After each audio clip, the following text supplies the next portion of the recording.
Hey, what is up, everybody? Welcome back to Triple R, Ryan's Real Reactions. And today is a big day because when we hit 5,000 subs last week, I said I'm going to film my first ever Rotten Mango reaction. You guys have been asking for it, and here we go today. I have never watched a Rotten Mango video. I've been waiting for this moment, and I'm excited for this. So strap in. This is going to be a long video. Okay, I don't know how long it's going to be, but the video I'm reacting to is 2 hours long, and the title is Ruby Frank Vlogs Torture of 6 Kids for YouTube Views Exposed by All the New Deleted Footage. I don't know too much about this at all. I know who she is. I think she was like a family vlogger, but that's all I know. I'm excited. I've heard so many good things of Stephanie here on Rotten Mango, and you guys have recommended me her channel to watch. And if you guys are recommending it, that means that it must be pretty great. So here we go. Make sure to like this video, comment for some things whenever they come up in your brain that you want to comment, and make sure to subscribe to the channel. What's crazy is we are now at almost 6,000. By the time I upload this, we might be at 6,000, and we just hit 5,000. Thank you so much. I appreciate the love, and thank you for all the happy birthday love. Except one guy who said, "Why should I say happy birthday? You don't respond back." Okay, I'm sorry. All right, I'll be better with that. I just get overwhelmed. Okay, here we go. Bada bing, bada boo. If you go to Utah, there's this small town called Ivins. If you ever thought to yourself, hey, I want to live on Mars, this is where you're going to go.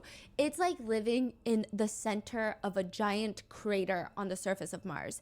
The entire town is pretty much sunken in the center. And then surrounding the town, you have these... That actually looks like Mars. Massive, hard-edged mountains. It's not green. There's no trees on them. They're like this very beautiful shade of red. They're red rock mountains.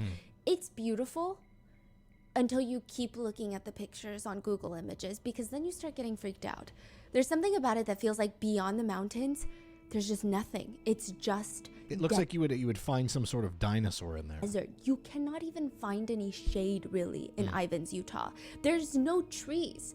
You go to your backyard, it's like a red canyon. You feel like a little scorpion is about to crawl out into your house. And instead of trees, they have these green balls. Like, pause. Think of like watermelons without the stripes. And they're pokey. They're cactuses. Just all over your lawn. That's it. It's Oh, I thought that... Okay, I thought I was like, is it picking up me saying, And I realized there's a guy there, because I was like, has she hear me? It's a true desert. I don't even know if it gets that windy. Just think of a barren landscape, but it's beautiful. It looks so pure. It's like a unique kind of aesthetic that the locals love, and there's only 10,000 locals in the small town of Ivins, Utah. You go to Ivins, Utah because you want to live peacefully. Away from everyone. Also, give me all the info you want on Rotten Mango, as a channel, as a person, as other videos I should watch. Who's the guy? What's going? Whatever. If you are a big fan of the channel, I'm sure I'm about to be a big fan of her channel. So, yeah. You want to live quietly. And more importantly, you want to live very privately, especially if you pay for a $5 million house in Ivins, Utah. That typically means... Wow, look at that. It looks like a calendar, a desktop photo on a Windows Vista. You want to be left alone. August 30th, 2023. In this very secluded, wealthy neighborhood, a 12-year-old boy crawls out the window of a $5.3 million house. He's dressed in this... That looks like a house that I would build on The Sims, because I don't know how to build, so just like, square there, rectangle there, let's do a random garage there. And blue button-down dress shirt, like, those dress shirts, but it's kind of swallowing him up. It looks like he took it from his older brother's closet. He has on a pair of shorts and a pair of socks, no shoes. His legs look... quite frail. Yeah. The way he walks is reminiscent of a baby giraffe that learned to walk not too long ago. He's not stumbling. It's not like he's so shaky, but it just looks like he's either injured or very uncomfortable walking. It could be the duct tape that's wrapped tightly around his ankles. It even looks like... Oh my God, I didn't even notice that. I just thought that was a type of sock pattern. Underneath the duct tape, there's some sort of plastic saran wrap underneath. And he has this long, very scorching hot walk ahead of him. He's just wearing socks. This is August 30th. Yeah, no it's probably trees, no 110 shade. You're looking at 100-degree weather. But because there's no shade, the pavement reaches about 140 degrees Fahrenheit. Put that into perspective. It would be like if you took a cast iron skillet, put it on the stovetop, kept it on high heat for 5 minutes, took it off, and then put your foot directly onto it. That's like when I see people walking their dog, like I have a dog, when I see people walking their dog in like 100-degree weather during like 4 p.m. and then the sidewalk is like 130. I don't think sometimes people realize like you are injuring your dog there. You just got to get the walks done in the morning and at night at that point. I go on a lot of side tangents. That's what it feels like. And that is what this 12-year-old boy has just crawled out of the window to do. He has to walk in this weather with just socks to the neighbor's house. He doesn't have This whole shoes? place, it's not a neighborhood in the traditional sense. I mean, it is a neighborhood, but they're filled with $5 million houses. Yeah. The houses are really far apart. They're almost a few blocks apart, if you will. You don't pay $5 million in Ivins, Utah to live on top of your neighbor. Right. So the space in between each home feels... God, it almost looks eerie. It looks like a compound, and the houses all look exactly the same. at least like a few blocks, and there's only 3 finished homes in this entire neighborhood so far. Scary. Which means this little boy has 2 shots, 2 chances. And the duct tape around his ankles and wrists are not helping. The sun is probably melting the tape into his wounds. He's already dehydrated. He's been starved. Just 2 seconds out in that level of heat, he likely feels lightheaded, and just the friction from walking with socks on that type of pavement can instantly cause burns and blisters. The first house that he walks to, he quietly approaches the door and he takes a few steps towards the front. He sees the doorbell, reaches out, presses it, and he just waits. He's waiting by the front door, very politely even. I have a feeling I'm going to get really mad in this video, huh? I just feel it. I think I'm going to get really mad at Ruby Frank. He doesn't bang on it immediately. I mean, I would expect him to, considering this could be life or death for him. But this 12-year-old boy just waits very patiently. He stands still for 40 seconds, waiting for that door to open. He was so still that I actually thought I paused the footage. Eventually, he calmly knocks on the door and waits again. If there is nobody home, if they come back to get him, it is all over. Oh, gosh. This boy's condition is only getting worse, and it's likely that the wounds are going to get infected very soon. So he waits, and he's so still as if, please like, someone answer the if he were door. to move, the homeowner would be so scared they wouldn't open the door. But again, nobody answers, which means there's only one more house that he can try, and that's if he can even make it to the house. So he starts walking, and like I said, there are 3 finished homes in this neighborhood. 1 home that he's running from, 1 where nobody's home, they didn't answer the door, and now he just has the last one, the 3rd house. He walks up and he rings the doorbell. This woman's voice, it's like an automated message, starts telling him, "Answer the door right now, but if you'd like to leave a message, you can do it now." He just stands there for I didn't know that doorbells had voicemails. a brief second, because that means there's nowhere else he can run. He has to go back to the house. I don't think he could run onto the main road. There's nobody around, and if they know that he's gotten out of the window, they're gonna find him, and it's just gonna be that much worse for him. Yeah. He waits for a brief second before turning around, and you can see his shoulders slump visibly in the footage, and his head is hanging, and he starts walking away from the last home's front door. This is like almost positively the very last chance that he has at survival, and it's gone. So he didn't leave a message. He just walked away. No, he did not, He takes about 20 steps. He's about to fully leave the front area of the house when the door clicks open. Oh, thank you. And this old man comes out. Yes. Hi, I was just wondering if you could do 2 favors. The little boy walks a little bit closer to the neighbor, but he's keeping his distance. And the neighbor, he kind of sounds like a grumpy old man. Well, what are they? Taking me to the nearest police station. Well, actually, just one's fine. Oh. It's likely by this point, the old neighbor spots the duct tape around his wrists and ankles. and he just looks so frail, like he hasn't had a real meal in weeks. And he says, What's going on, son? Have a seat there. Is this personal business? Personal business. Have a seat. this is the starting point to all the secrets that start coming out of what was happening in that $5 million house in Ivins, Utah. 2 children were being held captive in a giant safe room tied Excuse me? $1 house in Ivins, Utah. 2 children were being Not just a safe room. Well, I guess that's what a safe room is. A literal safe. Holy crap. Dude, I am the type of person where I'm claustrophobic. And if I'm in a door or in a room that I know that I can't open, unless it's like an escape room and I can just yell and someone will come grab me. Like, even when I was younger, I didn't even like corn mazes because I didn't know how to get it. You know, like, this is, wow. Wow. held captive. Also, once again, I'm not doing a part 1 or 2 or whatever. I'm just doing this whole video. So I hope that's okay. I hope you like long videos because, woo, let's lock in. But wow. No, I didn't mean lock in. That was not supposed to be a joke. I did not mean it like that. In a giant safe room tied up with ropes. They What? had physical injuries that go deep down into the flesh, my almost God. hitting the muscles and the bones. Oh, my God. And then they would have cayenne pepper just poured into them. There's Why? evidence of forced starvation, forced Cayenne pepper poured into their wounds? to walk around in the desert barefoot, forced to sleep outside.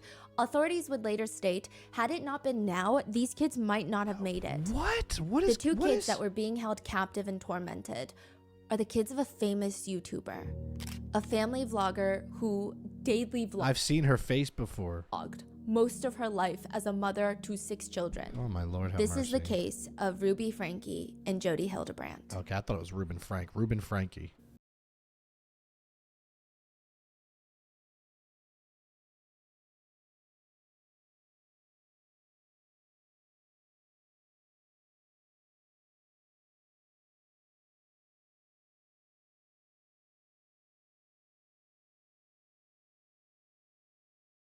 We would like to thank today's sponsors who have made it possible for Rotten Mango to support the Biz Parents Foundation. They're a I'm nonprofit going to skip the ad, but shout out to them for sponsoring the video. Get that money. so you have Sherry, Okay, there we go. the eldest daughter, and Chad. We're going to be using the names of the 2 eldest children. So you have Sherry, the eldest daughter, Okay. and Chad. They are legal age and have publicly spoken out about Ruby, but we will only be referring to the 4 youngest children as either their first initial or just vaguely the son, the daughter, regardless of if their info is already out there. Additionally, Sherry Franke That's very respectful. recently published a book that I read as research for this case, and I would recommend getting a copy or 10 The just House to show of support My for Mother. Sherry. The book is titled The House of My By Sherry Franke. Franke gives an account of abuse within her family who gained a following with their YouTube channel, 8 Passengers. Oh, I see. That was the name of the YouTube channel. Mother. It is so well written, and it's very interesting. She somehow is able to put into words what she felt during these very extreme times of duress. And it was so strange because even though I've never gone through anything remotely similar, the way she words it, I feel like I can relate. It's very emotionally impactful, and I think it's a book that really makes you think and gives you pause about the world of family vlogging. I'm not okay. Like I'm not a great reader. I have like ADHD and I always race to the bottom of the page, but I'm gonna look to see if there's an audiobook of that. Which does every book have an audiobook? If so, I wanna listen to that. She's also just a phenomenal writer, but also a very impressive source of inspiration for all. So please check that out. That's going to be in the show notes. This book really does come from my heart. But as for content warnings, there are quite a few graphic themes of CA as well as food restrictions and wilderness therapy camps. And second Wilderness therapy camps. to last disclaimer, the Franks are part or were part of the LDS Church. We are not here to discuss the church as a whole, and the actions of the perpetrators should not be generalized as a representation of the religion itself. This is not an attack on the LDS faith or the church. Ruby Franke just happens to be part of that church, and she sometimes happens to use the teachings to carry out her abuse. So with that being said, this is going to be a 3-part series. Because of the renewed interest in this case with the new documentary that was released, I received a ton of requests to cover the Hulu original Devil in the Family, The Fall of Ruby Franke. case. And initially I was thinking, okay, I'm going to keep it on the slimmer side, considering how much coverage this case has gotten over the years. But the deeper that we kept getting into it, I mean, there's just no When way did this to come sum out? anything up. Oh, Even this is recent, 3 months ago. reading Sherry's book and researching this case. Hold on. There's Gotta like the video for her.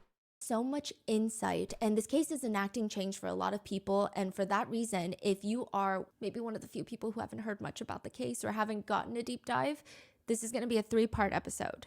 In part 1, we're going to go through Ruby Franke. This whole episode is 3 parts. That's good. Also, if you're like Ryan, you're not subscribed. I'm watching this on my other channel where I have YouTube Premium, so there's no ads.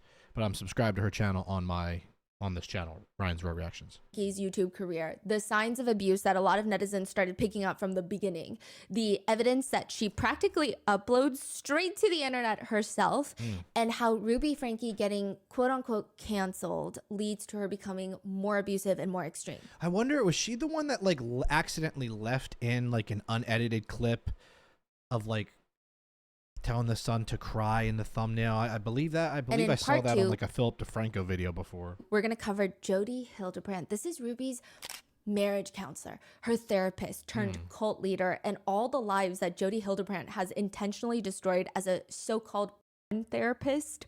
Jodi Hildebrandt A PORN? has other alleged victims to her abuse and was probably fighting to be the world's worst marriage counselor. She would infiltrate marriages and instigate divorces. She would ruin people's lives. And the speculation is she might have a deep-rooted What is going on in the background there? Oh, there's Kevin Franke, the husband. Is he in on this? hatred for men.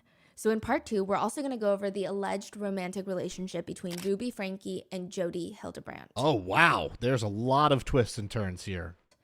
In part 3, we go through Ruby and Jodi fully just jumping into cult territory. Ruby's lengthy journals detailing day by day of the torture that she's inflicting on her own children, and what Ruby's husband, Kevin, he's like a huge point of conversation in all of this. He's the father of the 6 children. People are wondering, what was he doing during Yeah. all of this? What's And why wasn't he charged? Really? Yes. So that's going to be in part 3. And with that being said, let's get started. Let's do it. It's called the rabbit stick room. It kind of looks like a back room. It's got that like nasty dark navy carpet. There's a full fabric Kind of looks like like an old doctor's office. couch up against the wall on one side. And they've got those white circular plastic fans. And the lighting is just back rooms. It's abandoned office lighting. It's fluorescent. It Jinx. makes everything look so depressing. Every single Friday, the door to the rabbit stick room opens and a bunch of teenagers walk in. That's It's just just how a- they call it? Yeah, Rabbit stick? a rabbit stick. Okay. A bunch of teenagers walk in. They don't even know each other. These are not friends. They're not part of the same school. They're just random strangers that happen to be teenagers. They're all given a new set of clothes, and they're all just wearing similar things. Go change into these clothes and take this time to say goodbye to life as you know it. Because from now on, life is about survival. The world is changing. Life is not going to be easy anymore. Do you think you have time to sit there and ponder about social media and play video games? You don't. Now it's about staying alive. It's about finding food This is like the Hunger Games, but real. out in the wild. I mean, there's no choice. You have to fend for yourself, and this is your life now. All you get, every single teenager just gets a backpack. All their belongings are in this backpack. Whatever they need to survive in the Arizona wildlife, in the wilderness. Jesus. If they lose something, if they lose that backpack, it's gone. Life's not fair. You don't get a replacement. How old are they? 12 to 17. 12? They called them young walkers spend a minimum of 49 days in the wilderness of Arizona. What is this supposed to toughen them up? It's an environment free from clutter and distraction to ponder their lives and take responsibility for past choices and prepare to begin anew. Young walkers learn to cook their own meals and build shelters. What is this, man vs. wild? The The most important supplies are a giant piece of tarp and a sleeping bag. Jesus. That's where you're going to sleep from now Lord. on. You don't get shelter. You don't get a tent. It's military The training, first week, basically. they say it's a lot about processing the grief. You lost your family, you lost your friends, you lose good food. Just a warm, nice meal with a lot of carbs sounds amazing. Or even just music and books. You don't have anywhere to put a heavy book in your backpack. You got to carry this backpack around with you everywhere. You're walking like 5-10 miles a day. You're going to bring books. You're going to bring a whole trilogy set. And then the next phase hits. The teenagers start finding ways to survive, which typically means they go through a 3-day fasting period because that's what life is out like in the wilderness. Food is not a guarantee. Neither is toilet paper or comfort or really anything. That lasts 5 to 6 weeks. And 5 to 6 weeks? probably for every single second of it, you feel like you're not going to make it. This is the Anastasia Wilderness Therapy Camp for teenagers. It feels like Doomsday. It feels like the end of the world. These teenagers are thrown into the wilderness. They're forced to fend for themselves. This will basically give trauma for a lifetime for somebody. This isn't building anything for that. This is life altering and brain altering. Because they don't listen to their parents at home. It's like boot camp. The camp calls the teenagers young walkers. It's So kind of creepy. you will see a group of teenagers just walking in the desert. They have supervisors. They have camp counselors or shadows, as they like to call them. Shadows. That you can go Lord. to. I mean, you can't really go to them for anything because you're supposed to survive on your own. You just see them trekking 5-10 miles per day. Some of these kids were kidnapped to be here. The wilderness camp, if they feel like you're not going to come willingly, consensually, your parents can sign a little slip and they will come kidnap you in the middle of the night. Dude, what in the world? Any parent that signs off on that should be arrested. Every single one. I don't care what anyone's going to say. You should be arrested and you should not be able to have another child. Some kids said, my parents told me we were going to Disneyland. No. And now I'm eating a lizard. God. They were expecting Mickey waffles and got freaking scorpion tails for dinner. Because I'm starving. Wow. So this is like, remember the Chinese case that we Yes. covered that parents would kidnap the kid, throw them into like this concentration. Yes. Parents paid for their teens to be kidnapped from bed and taken to it. Dude, what in the world? Type of, Mhm. This is that. And there's so many of them in the United States. They go out into the wilderness in Arizona, and according to Anastasia, they quote, they live a primitive lifestyle and learn the skills and technologies of the ancient ones.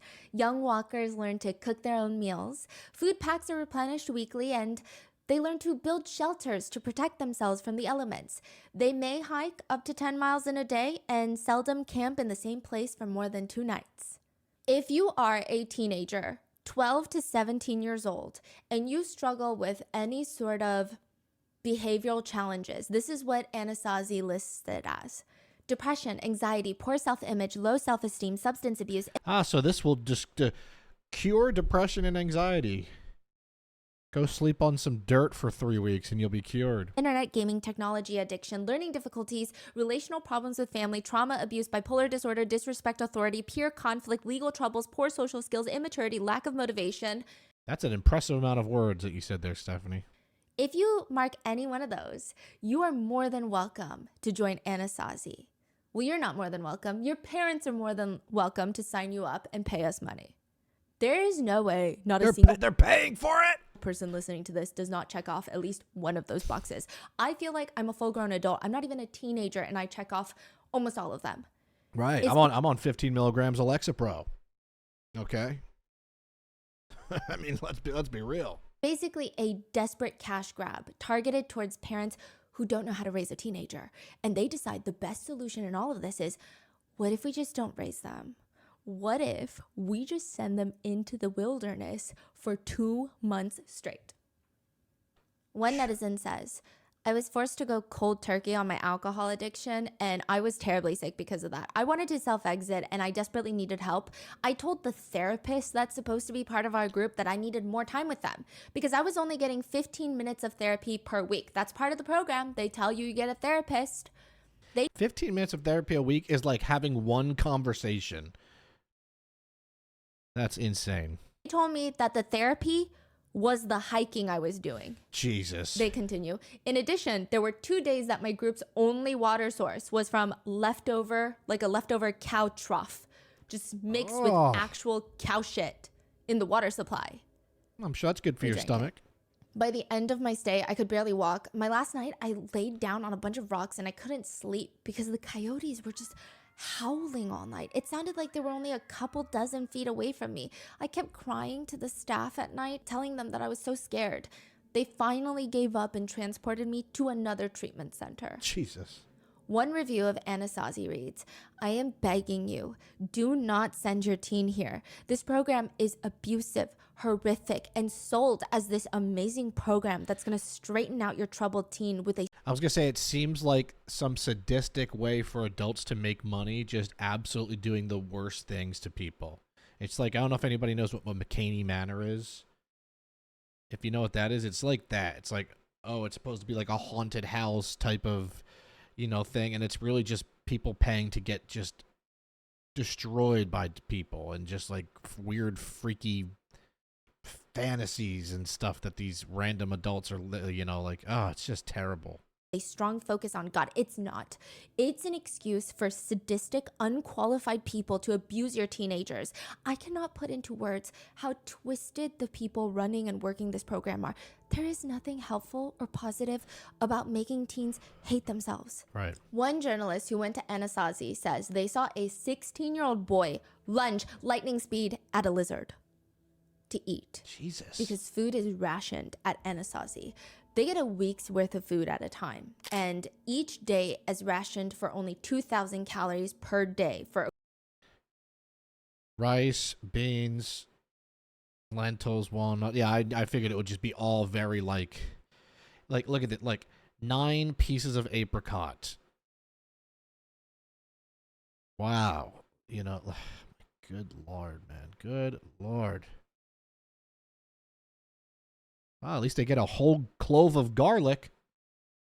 a growing teenager. Generous. Even for like a pretty sedentary lifestyle for a growing teenager, you need more than that. And you're just sitting at your computer. They're hiking 5-10 miles a day. If you eat up your food or someone steals your food, which seems to happen a lot, then you are just left to fend by eating wild plants, lizards, and bugs. Oh, if I'm in this and I'm fighting. If somebody steal my food, like it's Survivor, I'm fighting straight up. You're not stealing my rice and lentil from me.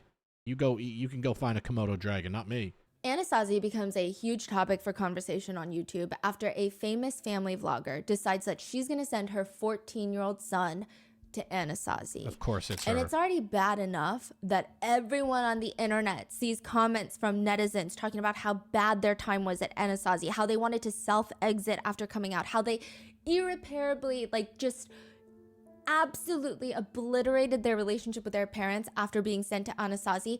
They're reading all of this, and this YouTuber is just Is this the moment where they got out or finished? happily sending her son there? Netizens are outraged, they're confused, and the YouTuber's son's name is Chad. The worst part in all of this is after 2 months in the wilderness, Chad comes back home, and he's actually gained weight when he was out there. What? And That's insane. So they were giving him what, 1,000 calories a day? he says on camera that he loved his experience, but a lot of netizens are confused. So your family life is as bad as humanly possible when you go on a desert wilderness survival retreat and enjoy it. His conditions at home, and how are they worse than Anastasia? How did he gain 10 pounds hiking 10 miles a day in the wilderness? Wow. That doesn't make sense. Is it still running today, the program? Yes. How? This whole thing feels like Doomsday for YouTuber Ruby Franke. How is The it whole not world shut is falling down? apart. The apocalypse is coming. Everything is dying, and it kind of all starts with Disneyland. Huh? It's interesting. There's a lot of people who really want to be good at something. And then there's a lot of people who don't really care if they're good at something as long as you think that they are good at something. True. They all say the same thing. So it's very hard to differentiate who is who. Like who actually wants to be good at it and who just wants to be seen to be good at it. It is pretty clear. Ruby Franke just wants to be seen as a good mom. I don't know if she had any intention to actually be a good mom. Kevin says that in their religion, they're taught the only purpose in life is to become a parent. That's the goal. That's what everyone should strive to. But if everybody gets there, then how are you special? Oh, God. So Ruby's new mission is to be the perfect mom. But it's not just enough for all of her family members to be like, Ruby, you're such a good mom. For her to walk into church and they say, Ruby, I don't know how you She had to vlog it. do it with 6 kids. That's not good enough. She wants strangers at the mall to tell her that she's a good mom. She wants to maximize the amount of praise that she gets. So she needs a larger audience. And that is the birth of the YouTube channel, 8 Passengers. And you know what makes it worse is I bet it succeeded. I bet they had millions of subscribers. Ruby is family vlogging. Now, side note, Kevin says the name of the channel is very symbolic. We were all in this vehicle together with our family, driving down this road called life. Jesus. The first video ever uploaded is of Ruby standing around the kitchen island, and she's got 5 kids with her. She's got the eldest daughter, Sherry. Then she has the son, Chad. Then she has 2 daughters and another son. And there's a cake in front of her. It's probably their only rations for the week. Because it's a gender reveal. She's about to have her 6th and final kid. When was this? A long time ago? Yeah, this was years ago. Like almost 10 years ago. Oh, wow. They cut into the sponge cake and the cake is pink. They're having a baby girl. They've got 2 sons and 4 girls. Mm-hmm. And Ruby says, you know, the main purpose of this channel is I just want our channel to be a ray of sunshine in a world where people just criticize each other and make each other feel bad. And we're here to show that happy families are I like her Ruby voice. a reality. I love coming and doing little simple things with my family because it just makes all my worries go away just for a little bit. But it all falls apart at 2 in.the morning. Chad, the eldest son, he wakes up the youngest son. So there's 2 boys. The youngest son is probably like 10, probably like 7 years old at this point. And he's like, wake up. We're going to Disneyland. It's a surprise. You got to pack your stuff and we got to go. Get your sunglasses, get your sun hat. Don't forget your sunscreen. Chad is telling the little boy, this is the same one that was walking in the neighborhood. The little boy? Yes. Oh, wow. So Chad is telling his little brother, come on, you gotta get all of your stuff. And he's so excited. He starts packing all of his things, shoving them into a suitcase. He starts hauling them like down the stairs. He's ready to go to Disney. This is gonna be a family road trip. I mean, this is probably gonna be the highlight of the whole year. That's like your dream as a kid. And maybe it's even more convincing because the parents are YouTubers. YouTubers do crazy things all the time. But the whole thing is a prank. It's like a relatively innocent prank. Chad is goofing around. They're not going to Disneyland. Oh, Chad is pranking the little brother. That's not a good prank. That's not a... I hate the word prank now because, like, pranks used to be different. Like, you shouldn't be getting pranked on like that if you're 7 years old. Because guess what that is? That's how trust issues form. That's how... Next time you won't believe somebody when they say something. That's how, you know, you struggle in relationships in the future. Like, people don't realize that. You could prank and joke around with your older brothers or if you're grown, but like, come on. Yeah. Okay, and then the parents are 7 recording years this? old. No. Oh. The parents wake up in the middle of the night to the younger brother crying because he was so excited to go to Disneyland. That's terrible. And now Chad is in very big trouble. This is the start of Doomsday for Ruby Franke. Oh, Lord. Almost oh, a my. year What later, is she doing? summer of 2020, Ruby is sitting up on the floor. She is leaned up against the wall with her son, Chad, and her other daughter on her other side. So she's in the middle. She's sandwiched and just vlogging. I'm like, you will do what I say. When Chad just casually mentions, he just says, my bedroom was taken away for 7 months and then you give it back like a couple weeks ago. and Ruby just starts cheesing. Like, she's got this big old gummy smile and she's I don't think our viewers know that. I've been sleeping on a beanbag since October, and they gave my room back I'm causing severe back issues for my children. like 2 weeks ago. Oh, I'll give you the reason why I lost my bedroom. I think so. I think this is the reason. At least this is the reason that's been in my head. It's pretty funny, but now that I look back, I mean, it's pretty depressing. No, we never told our viewers. And Chad goes on to explain that I woke my brother up at 2 in the morning, and I'm I surprised she left this in. told him that we're going to Disneyland, and he has to pack, and he made his bed and all neatly. He packed all of his clothes in the suitcase, and then he walked out the door, and he's like all happy. He has his sunglasses on, and Chad is kind of smiling a little bit, giggling a little bit while sharing the story, because I mean, it's truly an innocent prank between siblings. And then also he's in. See, I get that it's innocent, but like that would make me so, like if I was 7 years old, I would be so upset. Like that would ruin my whole month. So I understand getting punished for that. Punished being like no video games for 2 days, no TV for a week, you know?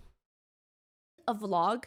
So I would imagine he's not like, yeah, this is why I got my bedroom taken away. I don't know. But Ruby starts yelling. Oh, If you think it's funny, then that was 7 months ago. Maybe you need longer without a bedroom. Oh boy. it was not funny. And she's glaring at him like a little Karen. Ruby explains. That's why I was just saying, she looks like a Karen. Like she just embodies a Karen. She doesn't have the Karen cut there, though. Her hair's long, but... bedroom setup has been this way, with the younger son getting a bigger bedroom than the older son, who's a teenager. And Chad has been given a very small bedroom, but even that's been taken away. She says, quote, But what you guys didn't know was Chad didn't get any room. He didn't get anything. He was sleeping on the floor in the family room. And he was sleeping on the floor of the family room for 7 months? Just got his bedroom back, and that's because he's shown up consistently without bullying the kids. Chad also hasn't had a flip phone, smartphone, any kind of phone, and it's been over a year. Wow. I still have no intention of returning a phone. Then she turns the camera to her younger daughter, and we took her phone away in November, and you may never get your phone back. The younger daughter just responds, yeah, probably not. If I was to go back and redo anything in parenting, this is Ruby telling her viewers, it would be to not give the kids a phone. On both sides of her, these are teenagers. They just look like they're forced to be here. And now Ruby is taunting them like, you're never going to get your phone back. You could tell that Ruby has this joy of power, you know? This joy of being able to control. I feel like some people have kids so that they can have that control. They can have that power. This little army of, you know, you'll do what I say because I brought you here. It's like, well, they weren't chosen to be here. They were born. It's just all sorts of weird. But the saddest part is, in the background, you can hear Chad saying, And now I have no friends. No friends for You can Chad. play with friends. No, like I don't have friends. I don't have friends either. I don't even know where they live. They're Oh my pretty far gosh, away. that's So, sad. summer goal, become the best athlete I possibly can. How do you feel about not having any friends? Sucks, but I don't feel safe or accepted in any friend groups. So, That's really vulnerable of you to say that on camera, because you don't have to film that. no, it's true though, and then she just skips over Chad's feelings and says, what I have seen as a parent, when you decide to take things away, you really do want your kids to have these things. And it's been so difficult to take a phone away, to take a bedroom away, to take iPads away, to take access away. It hurts me as much as it hurts my kids. Like feeling bad, like I feel bad, which Chad calls her out on that. So then what do you mean you have no intention of giving our phones back? I mean, it doesn't seem like you feel that bad about it then. Right. And she just excuses her behavior. In this 18-minute vlog, 3 of her 6 kids express to Ruby Franke that they feel sad and upset. And they don't have any friends. Like, that's having friends, especially as a, you know, young child and a young teenager. Like, having a friend group and a core friend group is truly so important for your just development, your social skills, you know, how you interact with people. Because they have no friends. And I don't know, maybe I have too much religious trauma, but this reminds me of the Sunday school teachers that force you to open up about something you're insecure about, and then they tell you, thanks for being so vulnerable, and then turn around and condemn you to the deepest, darkest pits of hell. And then you're like, oh, what was that for? Why did I even say anything? Interestingly enough, Ruby sees nothing wrong with this whole situation to the point where she's willing to post it online. Even her editor, which has probably seen some insane things come from this woman, they think... Can you imagine being that editor? Oh my... I'm surprised the editor didn't go to the police at some point, right? Or just been like, I can't. Like, I get it's your job, you're making money, but like you would think somebody would have a breaking point. This is going to be the highlight of the entire vlog. They can kind of edit around this bed conversation and highlight it as the They can clickbait it. focal point. Teenage son doesn't have a bedroom for 7 months. Yep. Ruby uploads the final video, makes it live, and all hell breaks loose. The comments are coming in full speed. I feel so bad for the kid. She is crazy. Her parenting is horrible. These parents are insane. Imagine insisting that your kids under 10 manage their electronics independently while you yourself literally can't put your phone away to stop filming, even when your children are completely, clearly uncomfortable being filmed and hide from the camera. Right. It's like, oh, I don't want my children to have phones or anything, but I'm a YouTuber, and that's my career. Like... Okay. 8 passengers? More like 6 prisoners. Damn, You've got to be kidding me. Go. Good burn there, Stephanie. Good burn. Ruby Franke is a disgusting mother. I hope you die in your sleep. These are the comments. Oh, that was the comment. Okay. Well, either way, Stephanie, you said it well. Hi, I just wanted to tell you that I hope you rot in hell. You're a disgrace to the LDS community. You should be excommunicated. You're a godless woman. Wow. And with these comments and with this video, everything starts tanking. Oh, no. I mean, they say the descent into hell is gradual. Get 8 passengers under investigation for child abuse. I, only had 251 signatures. Looking back, I wish that more people signed this. The mom of 6, Ruby Franke, has shown signs of being neglectful and abusive towards her children. Many of us think we see signs of abuse on their social media accounts and would like for Utah Child Protective Services to investigate. I'm sure at some point they had to. Well, maybe they didn't because the son had to run away to get help. This feels like a broken elevator just dropping to the ground full speed. And okay, hold on. 18,000 signatures. The only person inside is Ruby Franke. This channel goes from making $1,600 a day in just ad revenue. That's not including brand partnerships. That's just people clicking on her videos. She's making close to $600,000 a year on this YouTube channel. Their daily views drop by more than 50%. And the bulk of their earnings, they come from brand partnerships, which she's pulling deals with like Clorox, Narwhal, Ruggable. I knew that they were super huge. And well, obviously the $5 million home, but... It's like wholesome family vlog branding. None of them want to be associated with a mom who spends all of her energy scheming up cruel and unusual punishments for her kids. Right. So seeing as their business is going down, we're using Clorox to clean our children's floor that they sleep on. Clorox. Ruby and Kevin take probably the most ill-advised action that they could in this situation, which is allegedly mass delivering a bunch of cease and desist letters to creators that were talking about their parenting. That's not good. That's not good. Also, Stephanie, I'm sorry I'm blocking you here. Commentary channels. Listen, I don't know. Very pretty. I don't want to block your face, but... Cease and desist, they just light a big fire under my butt. I get so excited. Like, why do you want me to shut up? What did I say? But the worst response that Ruby has in this situation is she makes this full-length Instagram post about everything happening in 2020 with Black Lives Matter, the senseless murder of George Floyd. And she tells the world, this is without even apologizing or even addressing the bed situation with no notes app apology. Her son. No ukulele. Colleen Ballinger type of a pop. Surprised.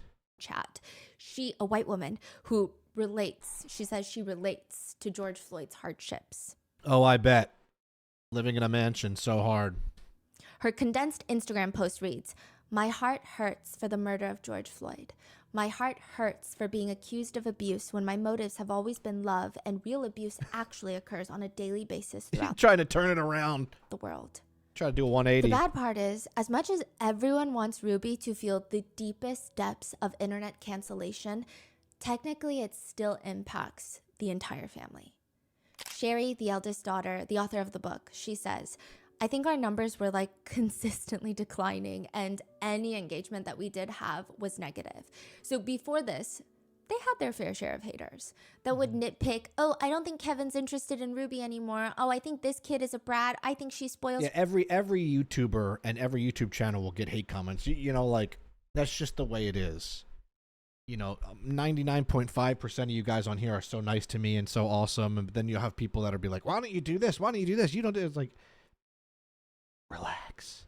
So when you're a family vlog channel and you get real parasocial and you feel like the families in and outs, I'm sure it was already kind of hard to begin with. Now, on top of that, it gets worse. So I can't imagine the poor kids, because look, they're being forced basically to do this. Her kids, they would have these little hate comments here and there, but it was generally seen as a positive family vlog channel. Mm-hmm. And now it's just like the floodgates to hell have opened. Chad says, we're basically canceled. Our views just tanked. We lost 90% of our income. Wow. And a lot of netizens say they saw this whole thing. What is netizens? Can someone help me with that? What is netizens? She keeps saying netizens. Is that like a phrase for people? What am I missing lore here? Incoming. They comment, I liked Ruby, but it was getting obvious that she's obsessed with making her YouTube channel work. The giveaways, the acting silly when she's never acted that way before. Other commenters are flooding her channel. I get major narcissistic mother vibes from Ruby. She favors kids, controls food portions, what they can wear. She looks perfect on the outside, but I get major creepy vibes from her. Major unhappiness inside their home. Well, people called it. Another one is diagnosing through the screen, which kind of problematic, but also maybe they're not wrong. I don't know. You tell me. Ruby gives me parenting traits that are similar to the Queen character profile for narcissistic personality disorder. She's obsessed with attention. She loves the compliments about her looks. She loves hearing people say she's a great mother. She loves hearing people say she's a great wife, but she seems so freaking fake. I can't stand it. Most people that I've learned in life, most people that have to act perfect and edit everything and everything's perfect and their Instagram feed is perfect and it looks like their relationship is perfect and they're always happy and their teeth are perfectly white. Most people like that are very severely unhappy or something is going on, right? And you don't know about it. 100%. Also, I have to pee. I'm not editing. These are all one take. That's what I do on this channel. I don't like literally that. I want these to be raw and real. I'll be like 30 seconds, so. Ruby does not self-reflect. She decides everybody is wrong. This is cancel culture. They're trying to harm her and her reputation. Either burn in hell, as I have told, or disappear off the face of the earth. And I'm not going anywhere. She brings up to the world. She starts doing these little interviews and she tells everybody Chad has his room back. And I posted him doing a room tour a few weeks ago and look how happy he is. Which, by the way, people start flocking to that video of him redecorating his room because he just got it back, but we didn't know that at the time. And it's under a new level of scrutiny. And they realize that his bedroom door is doorless. There's no door. The door has been taken off the hinges, providing zero privacy, which just adds an entire Did you miss me? canister of gasoline to the fire. The Frankies respond by saying Chad chose the beanbag when he didn't have a bedroom for 7 months because he said it was the most comfortable. Not a better than the floor. Great start to addressing the situation, but they continue. He also removed the door to his bedroom in an effort to be transparent and help regain his parents' trust. That's crazy. Unless Chad was caught with a Breaking Bad level meth lab in his room, which he obviously wasn't, how desperate do you have to be to try and earn your parents' trust to be this extreme? And I say that with all disrespect towards the Frankie parents and sympathy for Chad. I've never heard someone say with all disrespect. It's all due respect. And then she's like, disrespect. I'm going to start saying that. Ruby continues, the reason that we got canceled was because I was demonstrating, as I have done from day one, what a responsible mother looks like. It's never her fault, huh? What is the motive for the hate being thrown at me? I'm the antidote to these kids acting out, and they know it. She's so Understandably, perfect. everything that they're saying only makes the situation worse and worse. And it makes Ruby and Kevin look like even worse parents than the initial video, if you can even believe it. Now, I need to hear more about Kevin. I'm not getting a lot about Kevin yet. Well, what's going on with this? He's obviously putting up with it. And when this inevitably backfires, Ruby just stays glued to her computer, deleting negative comment after negative comment after negative comment. I bet. Kevin admits, yeah, Ruby likely started the entire family YouTube channel for money, yes, but also because Like I said, she just wants to be praised for being a great mom. He says, and when she sets her mind to something, hell and earth combined could not stop her. And she was going to make her vlog bigger and better than everybody else's. The success is actually not very immediate. In fact, Ruby's siblings, they all have their own family YouTube channels. I didn't even know they were all related. I didn't even know they existed, to be honest. But before marrying Kevin and becoming Ruby Franke, Ruby was Ruby Griffith. She's got 4 younger siblings. She's the oldest. And there's her brother, Beau. He and his wife, Emily, have a vlog channel. They're not the famous ones in the family, I guess you could say, but they A family that vlogs together goes to jail together. have a vlog channel. And then there's Bonnie. She's married with 4 kids and vlogs pretty much every single aspect of her entire life. And then after Bonnie, in birth order, is Julie, who has 5 kids and a YouTube channel. And they really pump these babies out. And then Ellie is the youngest, and she has 4 kids, and they're actually one of the more successful ones. At their height, 8 passengers was the most successful out of all the Griffith family members. I'm sure she loved that. And then it was Ellie and Jared. Ruby's parents have a channel called What? Grandma and Grandpa Griffith. Oh, my Lord. So all of Their whole family is vlogging. Look, I'm literally a YouTuber and a streamer. And that to me is the worst thing ever. Imagine going to a family barbecue and every single person is vlogging it. Like your grandpa's like, oh, make sure to like and subscribe. Like, dude, what? of them. How many followers does Ruby Franke's channel have? Yeah. 2.6 at her height. 2.6 million. Okay, so she was doing very well. And then Ellie and Jared had, I think, close to 2, but they had their birth video. So I think Ellie struggled with IVF and she finally was able to give birth.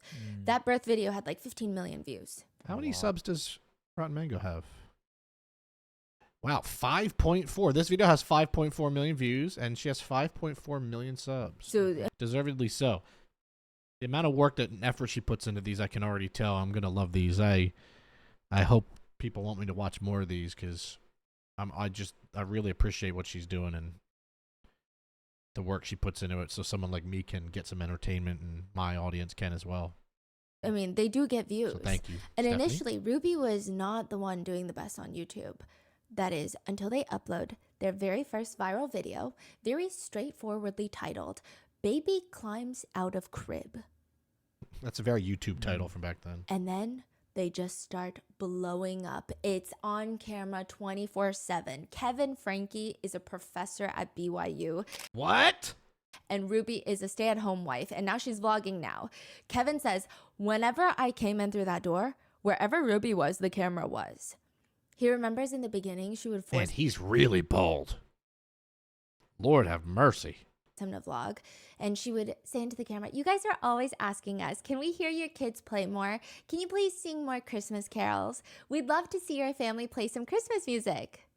And she's just smiling at the camera, waiting for Kevin to say something. And she's smiling, but kind of like a teacher that's telling you for the 10th time that you should not stick that eraser up your nose. And she finally angrily turns to him, I'm waiting for to share a conversation with you. I'm listening to you talk. I'm sorry, I like to hear Ruby talk. I'm cutting all of this out. Help me out here. She keeps huffing and puffing, and finally he tries to say, I don't know where you want me to come in. Okay, start over again. I'll help. Here, I'll pick it up. Okay, Ruby, ready? So one of the traditions that we do in this family, and she's just so intense, not just about capturing all the moments, but making them absolutely perfect, even if it's fake. Nevertheless, in the beginning, it's kind of cute and fun. Everybody's having a good time. All the kids are having a good time. They're making some YouTube money. They're buying a new van. They're getting a bigger house. And they would be on the highway in their billboard of a car. It's got the 8 passengers bumper sticker. It's like a truck, honestly. Oh, gosh. Anytime I pass a car that has their social media on it in some way, it makes me want to do the opposite. It makes me want to report the channel, or if I see someone that's Venmo me. It's I want to report you to Venmo. I don't want to give you money. It's like a bus. I mean, you got to fit 8 of them. People would drive up on the side of the highway and start waving and freaking out because they're like, I watch you on YouTube. One comment reads, I think this family is refreshing. I enjoy it when Ruby tells stories, and I think Kevin is really attractive. Hey, teach your own. Someone else comments, Kevin is an intelligent, mature, and masculine vlogger. I find him very attractive. Wow, Kevin was bringing in the viewers. They say bald is beautiful, and I mean, I just shaved my head, so I guess I'm not bald. I'm not balding, but you know what I'm saying. Which is exactly what I would write if I were Kevin. But I digress. Kevin would say, it's all Ruby, you know? People loved Ruby's personality, and it attracted an audience quickly. Which, I mean, I guess it's fine. It's all fun and games until $85 hits the bank account. Something flips a switch in that moment. Kevin says, shortly after the first paycheck landed in our account, it was like $85. It felt amazing. And that first... I will say that's not possible because the YouTube has a threshold of $100. So you have to make $100 on an AdSense before you can get paid. So anyone's first check is a minimum of 100. But that's just me just giving you insight. First paycheck flipped me 180 degrees, and I wanted more. The 8 Passengers LLC was born. Oh boy. Wait, Kevin said that? Yeah. He said, I got $85 and that I was ready to go all in. I guess he thought this was like some little hobby his wife was doing, and then he was like, $85? Okay. So like Were they like really broke at that time, or I wonder? can actually make money. Yeah. It's not a scam. So then he made 8 Passengers LLC. He didn't waste Sherry, no time. the eldest daughter, the author of the book, writes, the kids were all employees. That is how we were referred to. Employees. Jesus. From then on, if they were ever to go on a family trip to vlog, they would want the kids to act like employees rather than, oh, we're just going on a family trip because now we can afford it and we're just going to vlog here and there so that people can stay in the know. Kevin says, all of a sudden, it wasn't just enough to interact with Ruby. I had to interact with the camera, which maybe someone would feel sympathy for him, but he would also, in the same vein, turn around and yell at his kids. I was going to say, I feel like this guy, Kevin, is trying to make himself look like, my wife, she was crazy. Like, dude, you're allowing this to happen. You're just as guilty, in my opinion. Kevin would start scolding them. Well, Chad is acting horrible today. The whole purpose that we're here is because of our jobs, and you guys are acting like this is stupid. Basically saying, ready, set, action, like get it together. Kevin would later say, the kids started to complain about everything, like, I'm bored. We don't want to film. We're so tired of doing this. It really began to concern Ruby. She would describe it as they were losing their light. Losing their light is a wild thing to say. Ruby is both not self-aware and dramatic. Kevin, which don't get me started on Kevin. There's a lot of thoughts about this man that we will get to in part 3. Good, because I want to hear what she has to say, because he's already annoying me. Also, I'm just so incredibly impressed how she got that like couch or futon to fit quite literally what looks like perfectly. Like it looks like the room was built around the couch back there. And that's just very impressive. But Kevin says Ruby would constantly remind him, Kevin, the camera is millions of people watching us. She really just wanted Kevin to be the perfect husband. That's how it's described. He says, she wanted me to be the even-keeled but strong patriarch of the family, but I wasn't. I was a nerd through and through. Which is kind of simply a pick-me thing to say. But when asked, did you exploit the situation? Did you exploit the kids? Kevin responds in the new Hulu documentary, absolutely I did. All of that money, all of that payment came from one reason and one reason only, my kids. And we started watching the paychecks go from like $2,000 a month to $8,000 a month to $20,000 a month. And at our peak, $100,000 or more per month. Jesus. And that's just YouTube revenue. $100,000 a month on YouTube. That means they were probably making $2 million off YouTube. And then you got to look at like those brand deals or where that money is, especially for kid stuff. And all, dude, they probably were making legit $4 to $5 million off brand deals a year. And then you have merch and all the other things they probably did. I mean, they were probably making $10 million a year. When further Clearly, if they had a $5 million home. questioned on whether or not he felt bad about it, Kevin just responds, "Not at the time. I was raised with the idea of the cosmic vending machine. Huh? It's this idea that I can bargain with or do business with God. We believed that we were sharing goodness, Christianity with the whole world, and in return, God was blessing us." Sherry, the author of the book, and she's been very outspoken against family vloggers. She says, "Our entire schedule revolved around YouTube, and I think that's where I started to have some issues. We always had to keep the house clean. We changed our lights from this warm shade to just like a bright fluorescent white. It felt more like a set than a house. That's insane. All for $85. And that's just the beginning. This is going to spiral into like millions and millions of dollars, and then they're going to hit 1 million subscribers. Even for that, Ruby is sitting in her car crying. She's in the driver's seat. The car's parked. She's tearfully telling the camera, "It is so fitting to hit 1 million while I'm like trying to squeeze in all these little things that I'm going to do to serve my family. Like, my big thing has always been that mothers are powerful, and it's not just the big things that the mothers do that make them powerful. Power comes in the little things. So thank you." What a man. She is such a gaslighting manipulator. But a lot of her viewers started feeling like the more Ruby grows, the less we like her.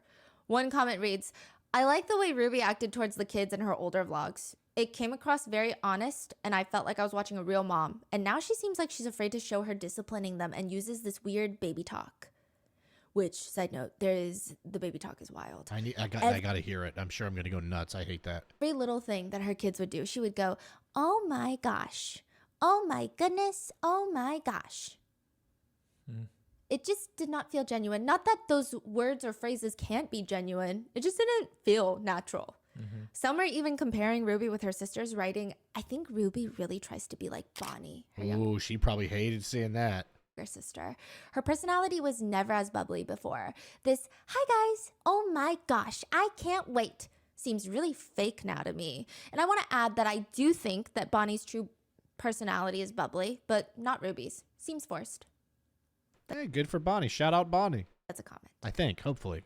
Others thought, "Ruby's clearly pretending to be a great mom to make money as a family vlogger. You could just tell Cosplaying. she hates being a mom."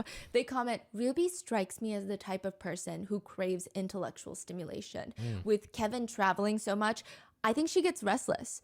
I get the impression that she struggles with being a stay-at-home mom much more than her sisters. She strikes me as someone who would have been very career-driven if circumstances were different." I mean, that's not to say that I don't think that she loves being home with the kids. I'm just saying. Some would just say, "I like the vlogs, I like the family."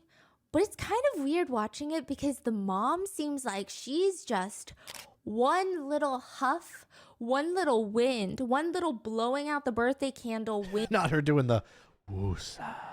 Push away from just having a full-blown mental breakdown. She always seems like she's about to lose her mind. Like super tense? Yeah. Ruby Franke has always been kind of a doomsday prepper. There's Of course she is. vlogs of her showing off her massive freeze-dried food stash. Oh, my Lord. Are you guys ready to be a food prepper with me? No, emergency prepper. Are you guys ready to be an emergency prepper with me? Wait, what was that? She's like redoing it for the vlog. And not editing it out. Oh, and then she posted that? Or? No, these are in the unedited clips that Oh, were wow. handed over to the Hulu documentary. Oh. I believe the family consented to about 1,000 hours of footage. Jeez. Oh, wow. Okay. Yeah, so Ruby Franke, she is preparing for Doomsday, but nothing is preparing her for the Doomsday that is her entire online career just going up in flames. I hope she's in prison. I mean, I'm sure we'll get to that at the end here. People are pulling up old vlogs. They're like, no, not only did she take away her son's bed. There's a vlog clip of Ruby standing in line at Chick-fil-A, and she says, "This is us waiting in line to eat at Chick-fil-A. Because we're supporting marriage between man and woman. And here's the end of the line." And she shows a very long line. "We support Chick-fil-A. Woohoo!" One comment reads, "Disgusting." She was saying that was fun. It's fun fighting against people's liberties when it doesn't affect you. So this was during a boycott. The family hit a new low and they can't do anything to redeem themselves in my eyes. Wow. Eating at Chick-fil-A because marriage should be between a man and a woman. Go screw yourself, Ruby. Other comments. Ruby strikes me as textbook out of touch, especially when you get money. I know a lot of like YouTubers I've watched throughout the years, and a lot of them like who get super successful and make a lot of money, they start to like lose that genuineness and relatability, and like, or they just don't know how to be as a successful person, and it sucks when that happens.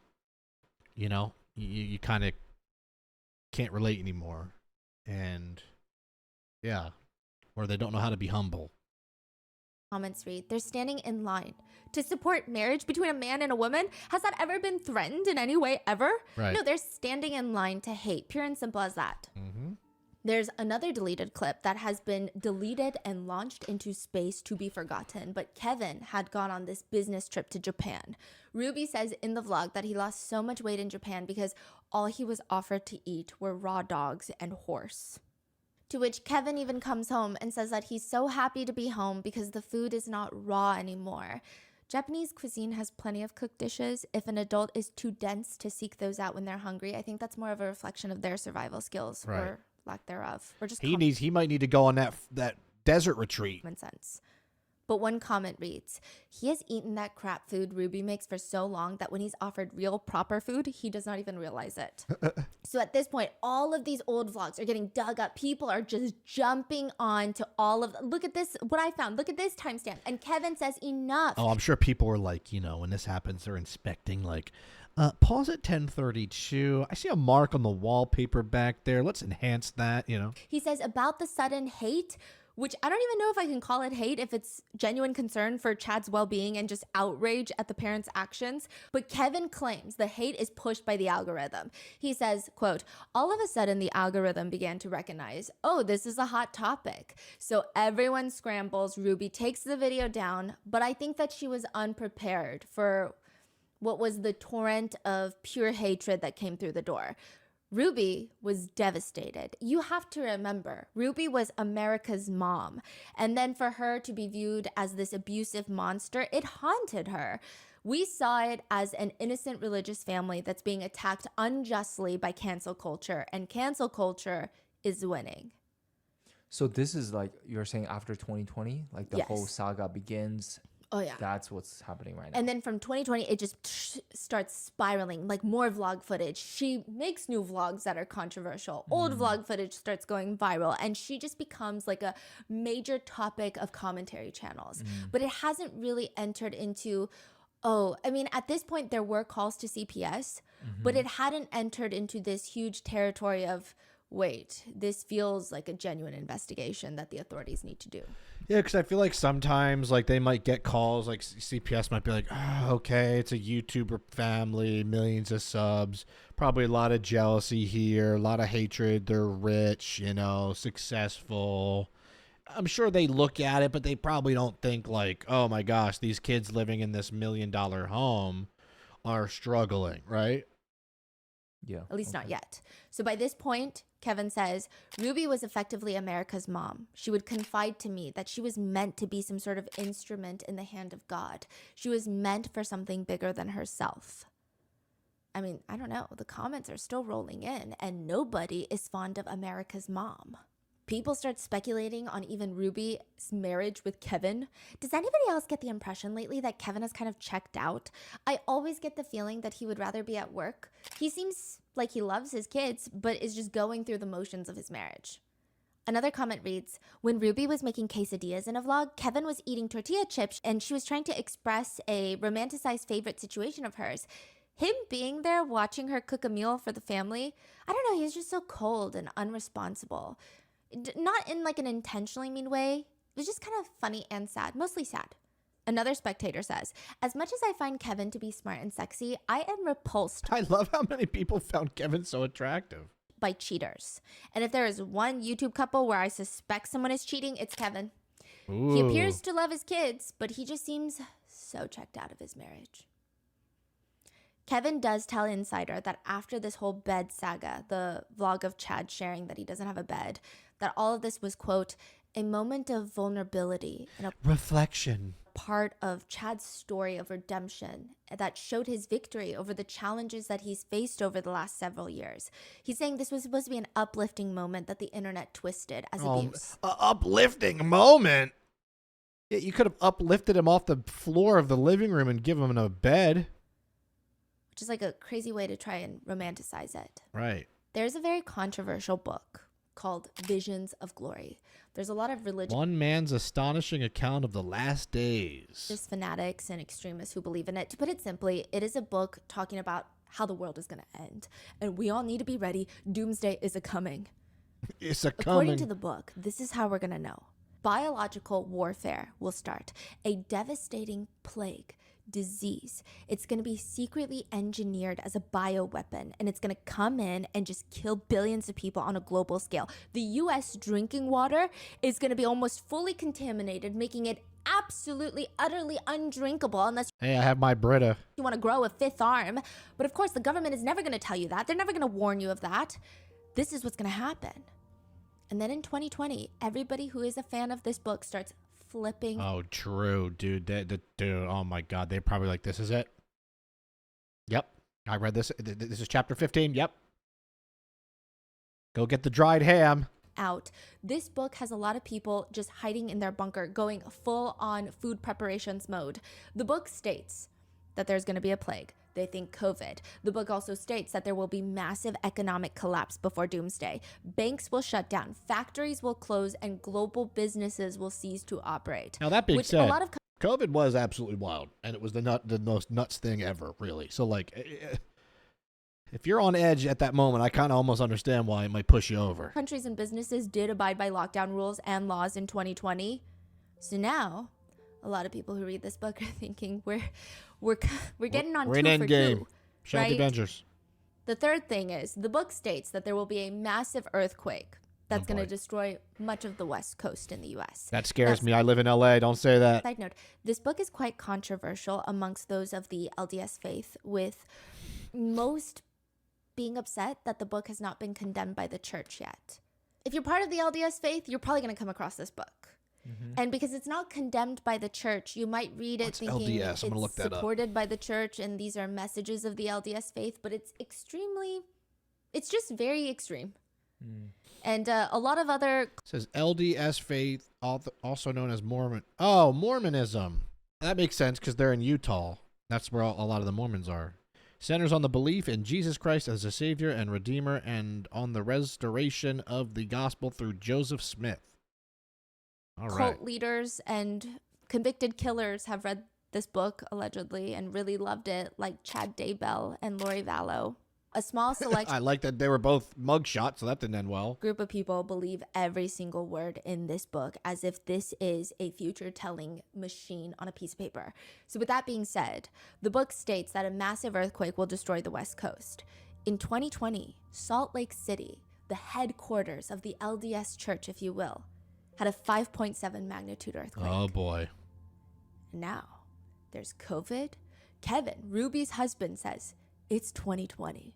Everyone's dying from COVID. There's an earthquake in Salt Lake City, and the protest, it just felt like the world was ending. He says he actually got excited because it felt like the second coming. Kevin says everybody else was going to burn, but we felt like we were on the right side of it. Which, I mean, I guess if you do some mental gymnastics, right? But other doomsday extremists say there's actually a missing element that's not in this book.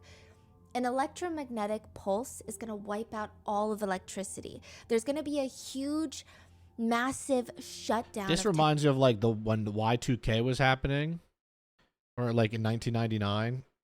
I was 9 years old, and like it was like, but this could be it. Everything's going to break. Electronics, oh my gosh, phones, TVs, computers, it's all going to shut down. And then it just, with the help of, I think, engineers and people, programmers, it just was fine. Technology, and it's going to happen gradually, which maybe to Ruby, that's what this feels like. A full-blown attack on the internet. Her entire life is collapsing in like a few months. Netizens are still going through back catalogs of vlogs, downloading, watching, and timestamping every single strange thing that she's done, making a list to call CPS about. Ruby claims that there were like 1,000 calls made to CPS because of her. Wow. If you go to school and you say, teacher, my dog ate my homework, nobody's gonna believe you. Yeah. But this is probably worse. My mom threw my homework away and told me that I would have to pay cash to get my homework back, but I couldn't pay her cash to get my homework back because I don't have money. In one vlog, Ruby and Kevin are sitting at the dinner table with all 6 kids. Ruby pulls out a big trash bag and it looks like it's filled with binders and journals. Chad tries to grab for it, saying, "That's my homework." Ruby waits for every single kid to be In a trash bag? quiet and states, You have something in the bag that you would like out. You can pay cash for it. So you learn the value of your items. I have the same face as Chad right now. As if doing homework isn't bad enough as a kid, you gotta pay.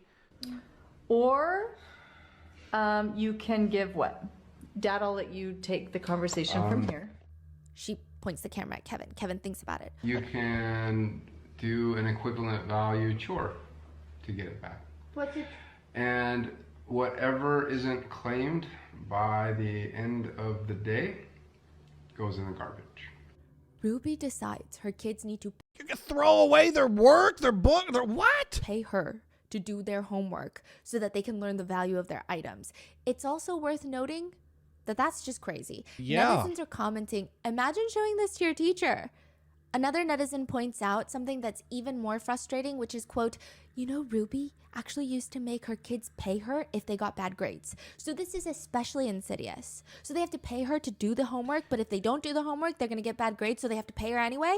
And on top of that, she makes money by vlogging the entire thing. Right. Another netizen writes, I wouldn't just tell my teacher what happened. If this video is posted, I'm Oh, yeah, I agree. I'm linking her. I'm giving her timestamps. 4K quality.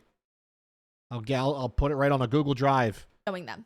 Day in my life videos are like a YouTube starter pack, which Ruby does share I did one of those. I thought draw my life videos. I'm sorry. her family's schedule, and it's rigorous. Sherry, the eldest daughter, wakes up at 5:30 in the morning to practice the piano. Jeez. At 6 a.m., the rest of the kids get up and they do scripture time. Immediately after, they all have to practice their own musical instruments, the violin, the flute, the harp. Everybody practice. And then it's chores. And then you get ready for school. To which one comment reads, I'm all for kids having chores and responsibilities, but that morning routine is ridiculous. There is no need for a 7-year-old to be out of bed at 6 a.m., read scripture, practice the flute, sort and fold, put away the laundry of. And it's all so forced.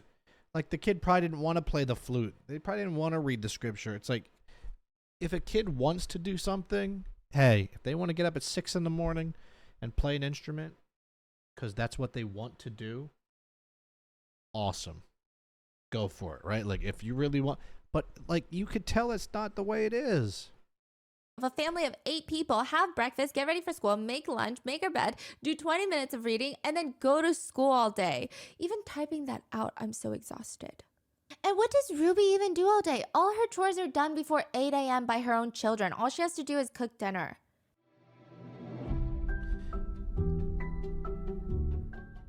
Behind every successful sale, there Shopify. Get that money, Stephanie. Go. Hey, good for you. You put the work in, you deserve it. she's hopping down this. In one vlog clip, Ruby's little daughter, I would guesstimate she's maybe around 4 at this point. She's hopping down the stairs. So these are all the vlog clips that are coming out now. She's hopping down the stairs happily, but Ruby is shoving the vlog camera in her face, aggressively telling her, we are going to the movies, so go get on your shoes. Naturally, the first question someone has is, What movie? yeah, what movie, right? But this is even stranger because the aggressive manner in which Ruby is talking about the movie, the message and the tone don't make sense. I would naturally feel like this is a setup. I feel like you're punishing, like, why are you yelling at me if we're going to the movies? Yeah. So the little girl asks innocently, what is it? What is it? And Ruby's voice is so aggressive. Does it even matter? If someone asked me if I wanted to go to a movie, I wouldn't ask, what is it? I certainly would. Hey, do you want to go to the movies? Maybe. Why? What do you want to see? If that's not the normal question, then that's weird. Yeah, let's go. What are we seeing? Don't worry about it. Okay. Like, what? That being said, though, I did just see the How to Train Your Dragon live action movie yesterday. It was really good. I'd recommend it. Run and get your shoes or you're going to not go. This is a vlog that she posted. This is not from the unedited footage from the crazy to me. Hulu documentary. Ruby's thin lips are set in an even thinner line, and she just... I love how she called out her lips, her thin lips. Get her, Stephanie. vlogs herself calling the babysitter in front of her kid to see if she can come and watch the little girl. Because the punishment for asking which movie they're seeing... Are you kidding me? ...is to just not be able to go watch the movie at all. Whoa. I know this sounds... It's a dictatorship. A little bit dramatic, but the way that Ruby is doing this to her own child, who is very young, I think it feels emotionally terrorizing. Yes. And the whole time Ruby is on the phone with the babysitter, her daughter is just clinging to her leg, apologizing, and her voice is so small. She's like, sorry. Sorry for asking you what movie we were going to see. Like, are you insane? Well, yes, she is insane. Ruby gets off the phone, sets up the camera so that she here can we sit go. in front of it, and she's very disappointed because the babysitter is not available. She says, Kevin, I'm not taking her unless she comes and gives me a huge apology. You come give me a hug and you come say you're sorry. No, again, where I can pay attention.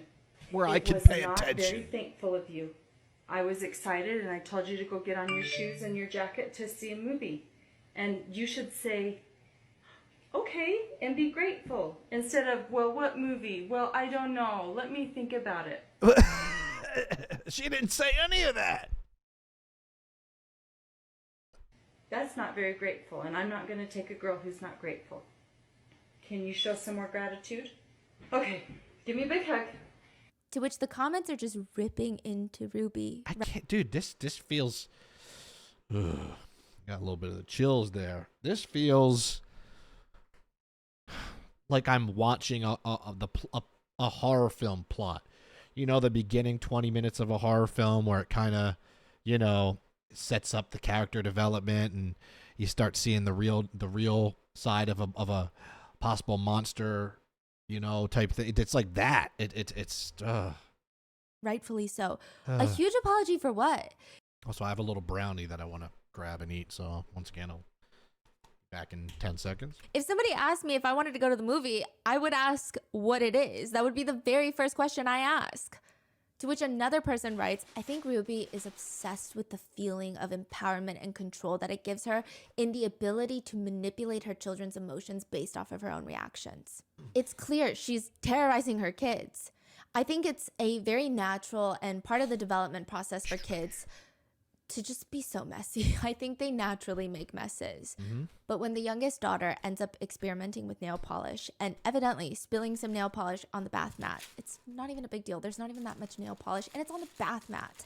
Ruby feels confused because the little girl decides she needs to hide for 30 minutes because she's that scared of her mom. That's terrifying. Ruby is confused by that action. Brownie. And also, hey, so you say, Ryan, what are you doing eating a brownie? Come on, be healthy. It was just my birthday. It's a birthday brownie, you know. She's like, where is she? Where is she? Is she seriously hiding? Which I would just think that's alarming. Like, how does that not register in your mind? Hey, why are my kids hiding from me? Instead, Ruby vlogs it. She's been missing for 30 minutes. Been missing. I found her! Wow, she actually is hiding under the bed. For 30 minutes. They finally find her under the bed. That's where so Ruby, sad. quote, I guess if you want to call it playfully, but not really playfully, pulls her by the leg and drags her out. I mean, it doesn't look physically painful. It's just visually a lot. She says, you're going to have to write, I'm dead now because you're in so much trouble. What? Ruby says the little girl is going to go straight to bed. She will not be joining the family who are all going to go outside for cookies. I just don't understand that kind of parenting response. I think the appropriate response would be, hey, if you want to paint your nails next time, why don't you ask for help? She's just trying to paint her nails. It's not like she was trying to... That's like the most common 4-year-old girl thing to do. Paint your nails. What? Like what? I can't even think of a reason that would be bad. Smear it on the walls, which even then it's like, why were you trying to do that? Let's talk about it. The worst part is Ruby is... Here, I'll give you guys a piece of brownie because it's rude for me to eat it and not you. There you go. Vlogging herself cleaning the floors, and she says all of the discipline takes place off camera, but one of the consequences is she will not be getting her nails painted for a solid month, and that's like her favorite thing, which is to have me do her nails. Which I do think she definitely hits her kids too. That sometimes kids teach themselves their own life lessons. Like in this case, the little girl is asked to apologize on the vlog again to Ruby. Of course. And the way that she processes her emotions despite Ruby's ass parenting is quite mature for her age. But I just don't understand why she still needs punishment. It's very depressing. She's just explaining how she was very excited and then she hid because she got very scared because she made a mistake and she felt really bad. In another clip, the kids are told to stay home from school to keep the house clean. So she's just vlogging them, just wiping down every baseboard. Don't go to school today so you can clean? Every window. I think if I were to hire a team of full-time professional cleaners, I don't think that they would be that thorough.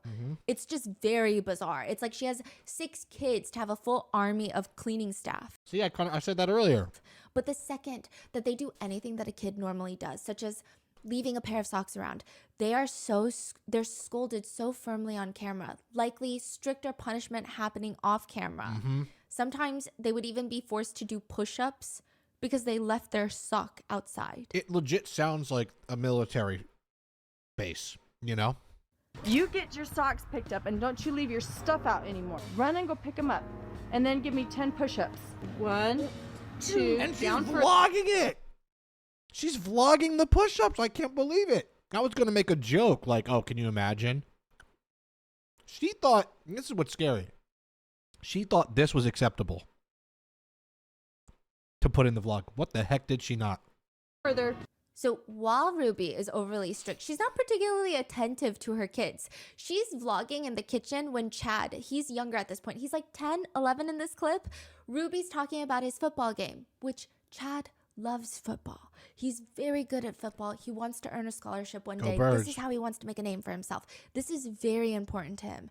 Ruby says, Dad's taking you to your game, right? Okay. Well, I don't think I'm going to go. Are you okay with that? Chad looks really sad and he just shrugs.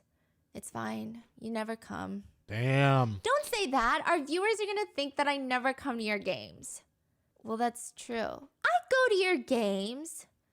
Yeah, 1. And last season you only came to like 2 games. You're ratting me out. You're making me look bad. Chad looks genuinely sad.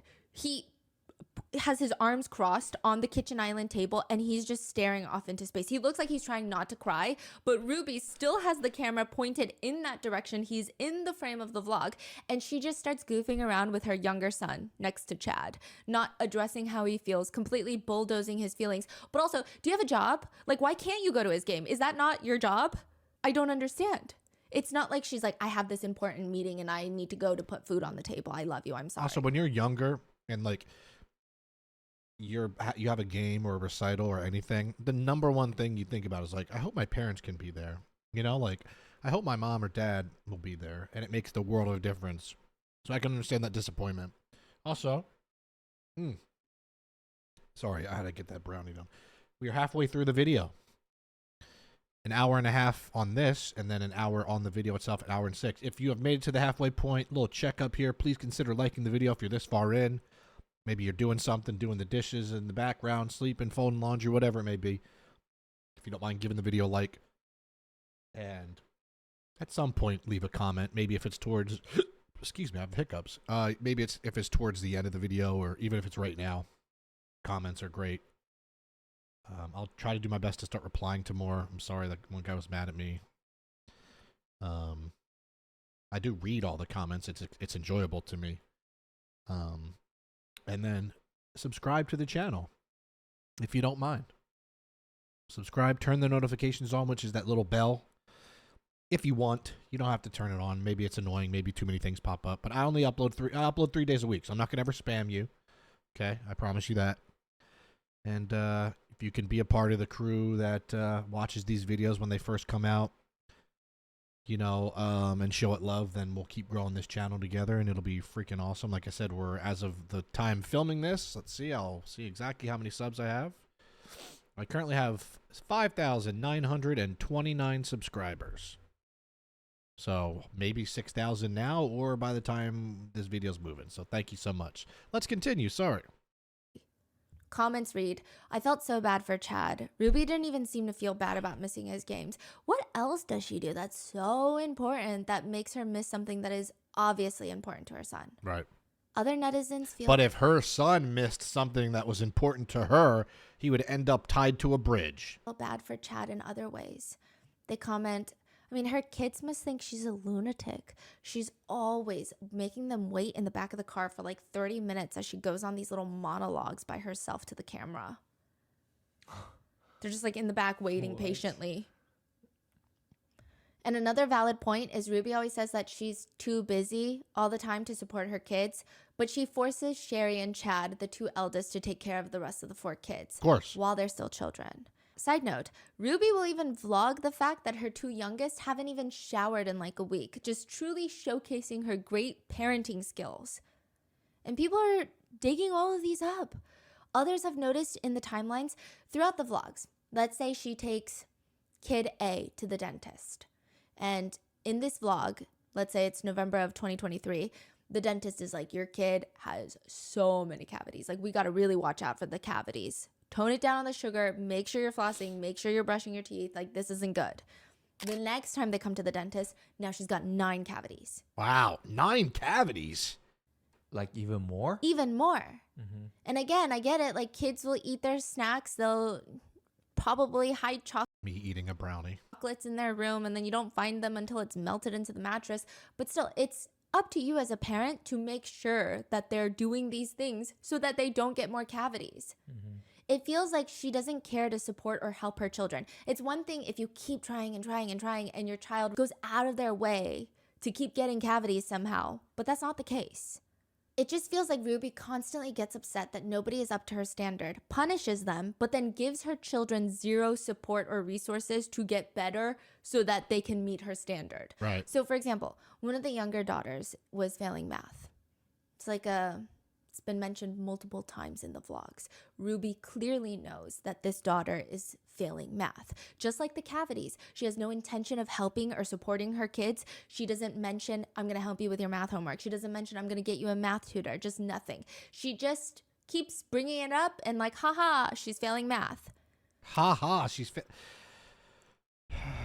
it's just so like the mom... Ruby, I don't even want to call her a mom. It's disgraceful to moms, but like all of the detrimental things for their children and their lives are so forgotten about. And it's so sad to see this. On that daughter's birthday, she gets gifted the Maze Runner book series. She's so excited Hey, solid. Little Dylan O'Brien. Anyone seen the movies? Good movies. to read it. She's been asking for this set for I don't know how long, okay? She's been begging for these books, and Ruby is letting her soak in the excitement of this. She's vlogging every second of it, and then she turns the camera to herself, and she's got this, like, twisted smile on her face. I hate to do this to you on your birthday. No. But your math teacher has been telling us that you've been missing work and that you read all the time, and you have an F in math. Side note, Kevin, the dad, who's also a professor at a local college, he's like in the back of the vlog and he seems shocked that his daughter is failing at math. Like, how do you not know what's going on in your kids' lives? Really? Yeah, he's like, what? What does he teach? Oh, he teaches math. Geographical, like soil or something. What? Whatever. Okay. Yeah.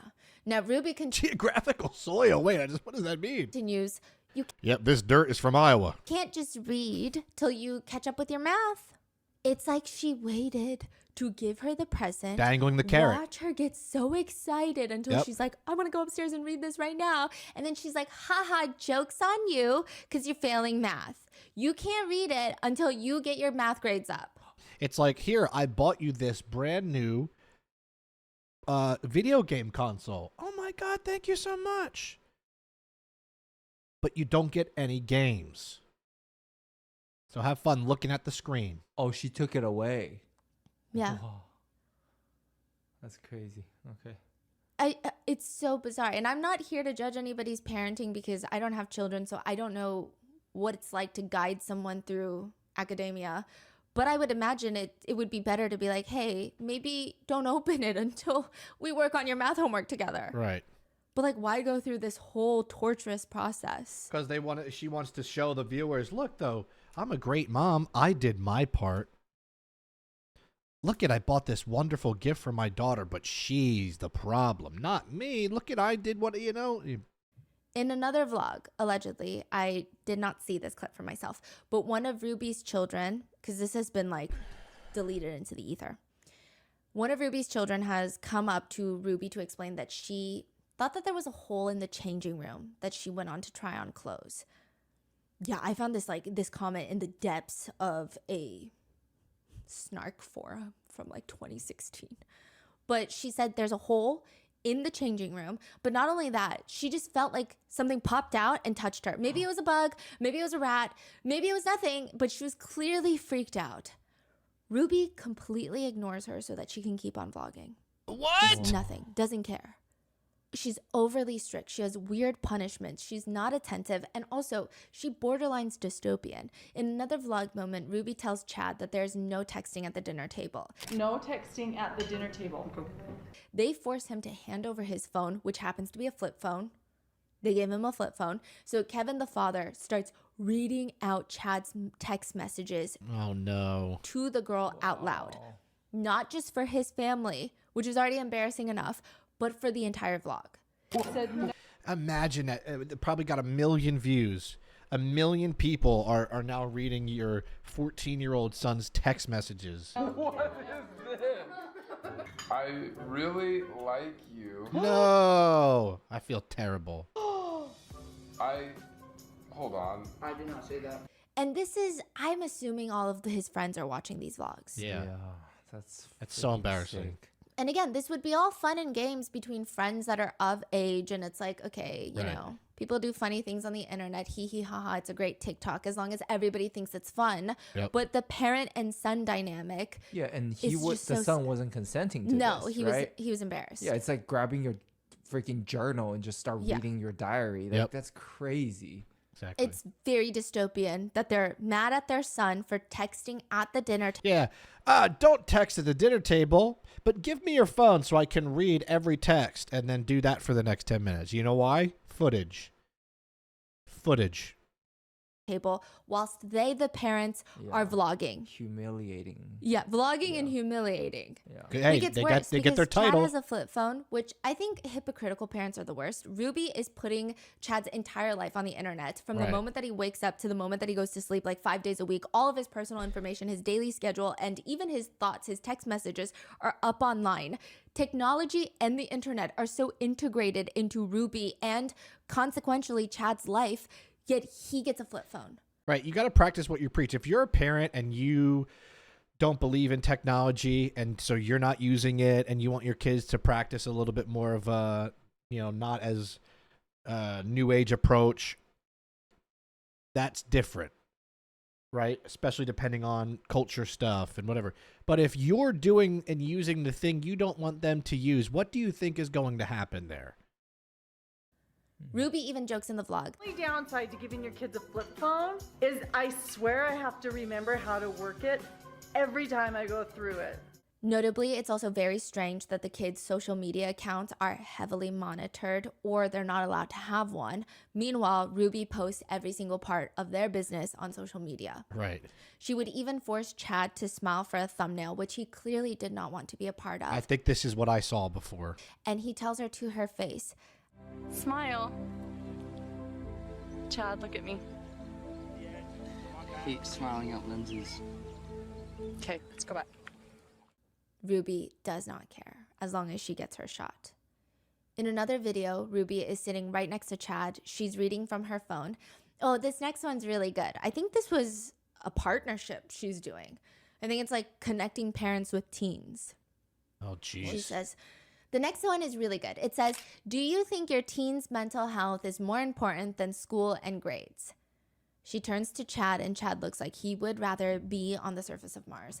He looks very disinterested, maybe also guarded because he probably knows whatever she's going to say next is going to be really hurtful. Yep. He just shrugs, and then she blows up. Chad, are you willing to help me out or not? You seem really distant.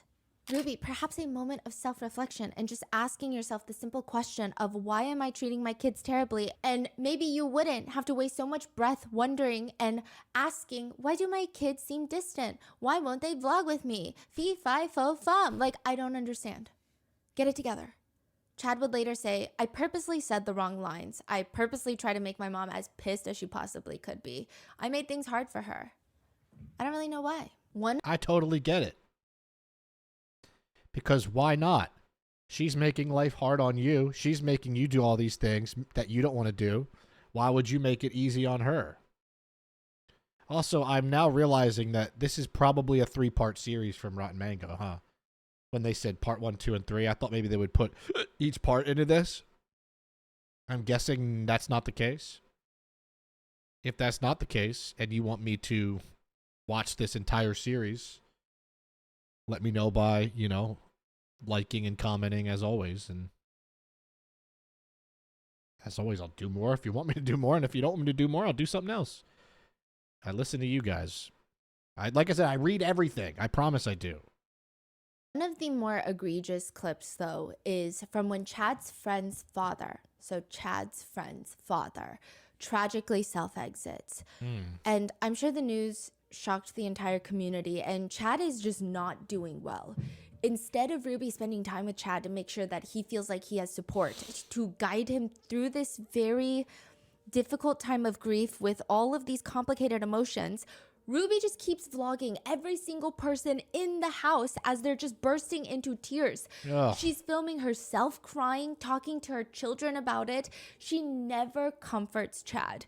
She would even vlog him laying just despondent on the bed. And she says, and I don't know why, what compelled her to even say this. She says, in situations like this, if you haven't been kind, you can feel a lot of regret. I don't know what she's insinuating. What? Like that her son wasn't nice to the father and now he feels bad? Or what? If you haven't been kind, you can feel a lot of regret. So is that implying that if she hasn't been kind to the deceased, she would feel guilt? It sounds like she's saying that to Chad. Yeah. And I just don't. What? Yeah, and I don't picture. Like you're only sad because you weren't kind to this guy and now he's not here anymore? Like, is that like a subtle blame thing? Chad being rude to his friend's dad. I think it's probably the very natural feeling of, I wonder if I could have done something or said something, or maybe I could have noticed something. Right. He's 14. But it was just bizarre. Humiliation also becomes a big part of the vlogs. Ruby is holding the camera. She's standing in the bathroom and she says, has been asking all summer if she can shave her legs and armpits. Her daughter looks at her like she just betrayed her on camera. I never said that. I don't want to shave. You don't? No. Side note, it has been discussed on the vlogs before that this specific daughter has been getting bullied in school. Oh. And I don't know, maybe I'm connecting dots that don't exist because I have a thing where I compulsively shaved my arms for years because I got made fun of for having hair on my arms when I was younger. And I wonder. That's really sad. I didn't know that really even existed. When I got bullied for things, I used to have really bad teeth where I had gaps in my teeth because we grew up not very wealthy at all. I grew up in Philadelphia in a row home in the inner city.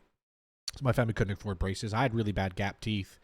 And when I made my first ever YouTube video back in the day, many moons ago, one of the first comments were, "Damn, you got some jacked up teeth." I remember being like, I do? Like, I never even really thought about it. And then I thought about it. Hypothetical world, if she had been bullied for her body hair, her mother announcing it to the world that she has been asking and begging to shave it would only encourage the bullies. So much ammo for those bullies now. Because a big part of me getting bullied about my arm hair would be to act like it didn't bother me. Right. Because then it's like, now they know that you're insecure about it. Yep. So she's like, no, I don't want to. And even if that's not the case and I'm just crazy and I'm reaching, why put this on the internet for all of your kids' friends to see, especially as a young teenager? Like, that's a very complicated time. Yep. But Ruby, being her kid's very first bully, she says, you don't? I think your armpits need to be shaved more than your legs do. Let me see. And she just reaches into her daughter's shirt to, I guess, see her armpit hair, to touch it. I don't know what we expect at this point. I mean, is that not, especially since it's on camera, is that not exploitation of children? She announces to her vlogs every time her kids pee the bed. Oh my She proudly gosh. says the way she handles it is, aw, that's okay. Just sleep on the floor in the bathroom. She's like, Mom, I peed the bed. Just go sleep on the floor in the bathroom. There's also a lot of other humiliating titles in the 8 Passengers archive. Sherry even says that when you Google someone's name, like the next word that comes after it is typically like the most Googled. And she's saying this in a vlog. She says next to her name is always Sherry Franke, period. Oh. Because Ruby had vlogged her getting her first period. Oh my God. That's just. And that's such a personal, sensitive, private thing. It just seemed like she was uncomfortable. Of course. Other titles include At School, Wet My Pants, Bra Shopping with the Brothers, First Time Shaving. And they had no say in the titles, right? I'm sure if the mom or dad was like, yeah, this is the title, and they said, no, they weren't going to care. They were going to do it no matter what. So I'm sure every time a new video dropped, I'm sure they were like, oh my gosh, what is this going to be? What's the thumbnail? What's the title? I wonder if they even watched the videos. I'm sure some of them just didn't even bear to look at them. It's like the kids are sick and throwing up Canon or Sony. The kids are buying their first training bra. Should we use Canon or Sony? But one thing Ruby states repeatedly is that she will never discipline her kids on camera. That is reserved for off camera. Oh, I wonder why. Which is bizarre because everything you put on wonder why, camera. because she definitely hits her children off camera. One bamboozled netizen writes, so she's going to film her daughter buying a training bra, but discipline is private? Right. Do you remember that trend that was going around where you get your dog's favorite stuffed animal? Or like your child's Husky. favorite stuffed animal, and you just beat it? I don't know why parents were filming themselves being their child's personal emotional terrorist, but it was like a trend briefly. I would never do that to my dog. My dog's my little angel. I would never even hurt his toys because I don't want him to feel sad. I don't know if it was a big trend or if the trend was people reacting to the very select few weird people that did it. Where you grab your child's favorite doll and just like punch it. Yes, it's like and if then we you were want to see the kid's reaction. Yeah, it's like if we were to grab my niece's rabbit and then just started punching the rabbit in front of her. Oh my Lord. And then vlogging her reaction. It's like unhinged. I don't know why people were doing this. Like the one, like a harmless prank that I used to think was funny years ago would be like, oh, the Jimmy Kimmel thing where parents would say, hey, I'm so sorry. I just wanted to say I ate all of your Halloween candy last night. And then the kid's like, no. Or they're like, it's okay. And then they're like, oh, I'm just kidding. Okay, like, there you go. Like, that's at least minor. This is, what? Also, I keep glancing at my, because I've never filmed a video this long on my computer. And every second, I'm terrified that it's just going to, like, stop working and I'm going to lose an hour. I've been filming for almost 2 hours. So if this video goes through without a hitch, I will be so happy. And if this video is posted right now, I am so happy because I'm terrified that I'm in uncharted territory here. I don't know how long this is going to let me record for. This is the next level of that. Ruby's youngest daughter is going through her scissor phase. My nieces are currently going through their scissor phase. They're told at school, you got to learn how to use safety scissors to cut shapes with scissors. You could be in the same room doing arts and crafts with them. You drop your piece of paper, you bend, pick it down, they've cut off half your hair. It's just a thing. They're safety scissors. They don't get harmed. It's not dangerous. I mean, don't leave them with it unsupervised. But again, scissor phase, very real, very normal. Ruby's youngest daughter has taken scissors and cut a few things in the house that she probably wasn't supposed to cut. Ruby decides, instead of being like, wow, why did I leave those scissors out? That could have been dangerous. Right, that's good her thing fault. she cut that rather than harming herself accidentally, even though they're safety scissors. Ruby decides, no, the best course of action to take here is to grab the camera in one hand and shove it in this little girl's face, take her beloved stuffed cat on the other hand. No, tell me she cut the cat. hold it by the neck, and threaten her own daughter. One more thing in my house. I'm going to take the scissors, look at me, and I'm going to cut its head off. Grandma will be so mad. So what are you going to do? Not real cat, right? No, her stuffed animal. It doesn't matter when you're a 4-year-old child. A stuffed cat is a real cat to you, you know. But like trauma. When they're this young, that's like a real person in there. See? Exactly, Stephanie. We're on the same page this whole video. Their stuffed animals are like a good source of comfort. Yep. I mean, I had a little elf named Jingles because he had a little bell on the top of his head, and that was like my comfort. You know, toy, doll, whatever. And up until I was like 6 or 7 years old, I would just have Jingles with me. And if somebody did something to that, it would have made it feel like it happened to me. it's like their best friend. The girl looks genuinely stressed out. She looks like she's watching a hostage video because she is. She's 4 years old. This is her best friend. Right. And her sweet, loving, caring, family-friendly mother just threatened to decapitate it. Yeah. In another since taken down vlog from 2016. I sense a trend here that a lot of these vlogs are taken down. I wonder why. There's a clip where they're all packing to go somewhere. Ruby asks one of her young daughters what she packed in her bag, and the young daughter starts crying and getting nervous because she's scared that Ruby's not going to let her take her comfort stuffy. Netizens are commenting, growing up with a narcissistic dad, I used to cry every time I was nervous around him, even if it was for nothing. I can feel the little girl's anxiety. It makes me wonder if Ruby has an explosive temper behind closed doors or something. It reminds me of Dance Moms. I watch Dance Moms on my Twitch stream. And like the girl, some of the young girls are so young and scared of Abby Lee Miller, the dance instructor, because she's so mean and vicious and awful. And like, they're just like almost shaken with fear if they mess up because they're afraid to let Abby down. It's like that here. To make matters worse, netizens point out that Ruby looks surprised and confused that this is her daughter's favorite stuffy, which is so strange. It leaves netizens to question, does she not know her kids? Does she not tuck them in at night? That doesn't even make sense. In another clip. On top of that, her dad didn't know, the father didn't know that their own daughter was failing math. One of the kids finally confesses that she spilled something in her backpack and therefore she ruined her backpack. It's unsalvageable, which the fact that you have to confess something like that to your parents is odd. Yeah. The way that she's holding her backpack while Ruby is vlogging her, she looks terrified. Her face is blurred for her privacy, but she keeps blinking and scrunching her nose, and those seem like very intense, anxious coping mechanisms for high anxiety. While her daughter is clearly in distress, Ruby says, The camera's rolling, so I can't get that mad. Oh, It Lord. helps keep me under control. The child They probably almost feel safe with the camera on, kind of. starts crying, and Ruby has this weird, fake, sympathetic voice. Oh, honey, don't cry. Oh, honey, I'm not mad at you. I feel bad for you.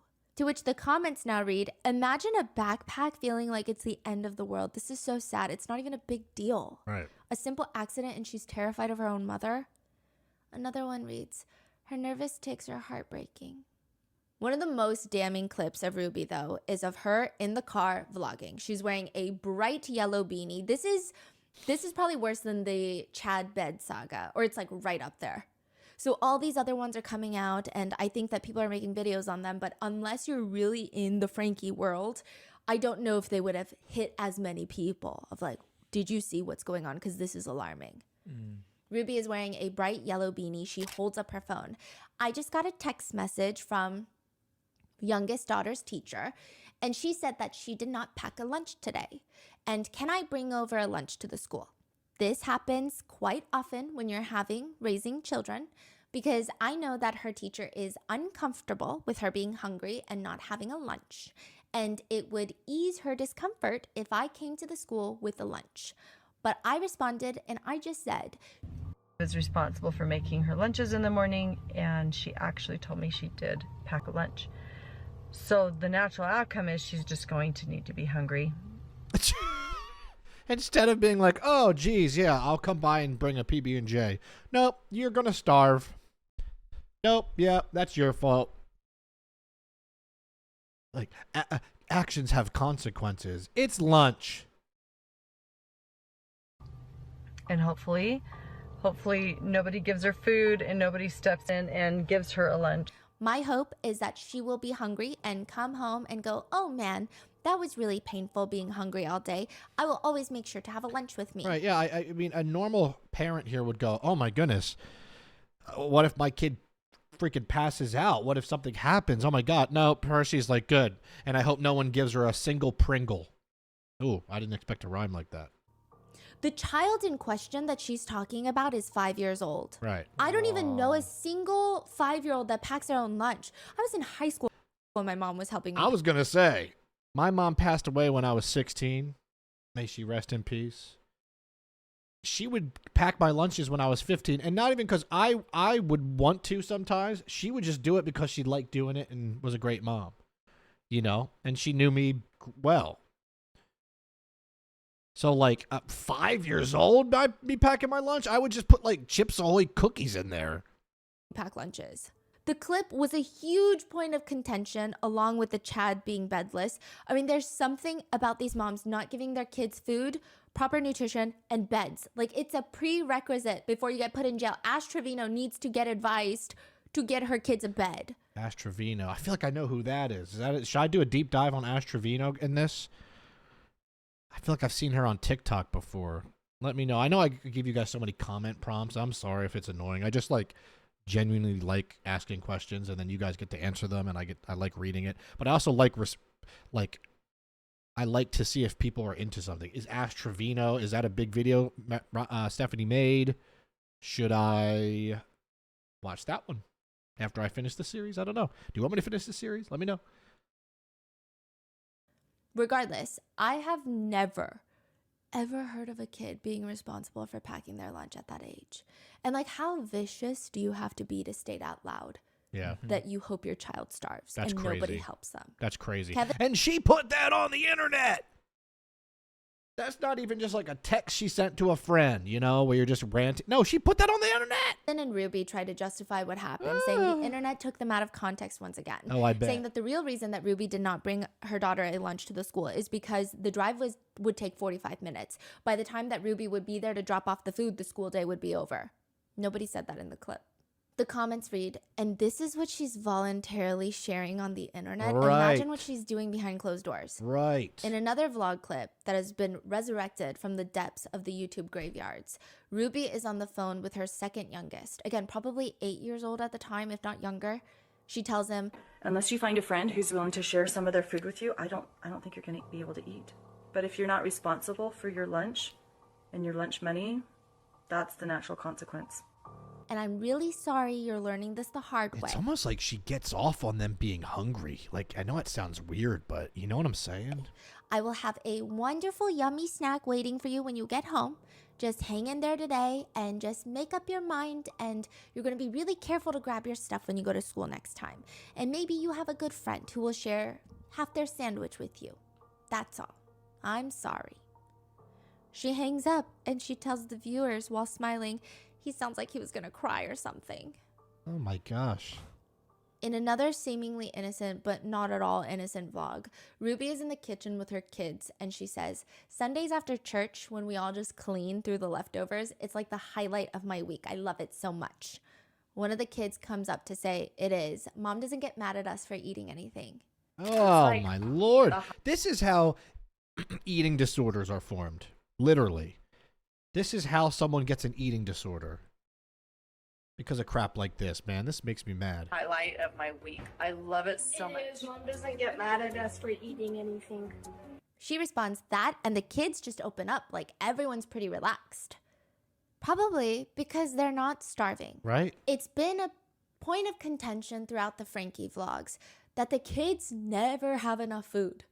When she vlogs the dinner table, it's never enough food. When she vlogs her grocery hauls, it's never enough food.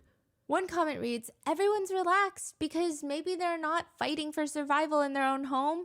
Every single meal. Yeah, it's like being hangry and then you get your meal and you eat and you're all happy and calm and the shakes that you get go away and the blood sugar's good. You know, like that's common. That. So I'm almost exactly at the 2-hour mark. Once it says 2 hours and it goes past it, I'm going to be good. I don't know if there's like a 2-hour cutoff on this computer. I'm scared.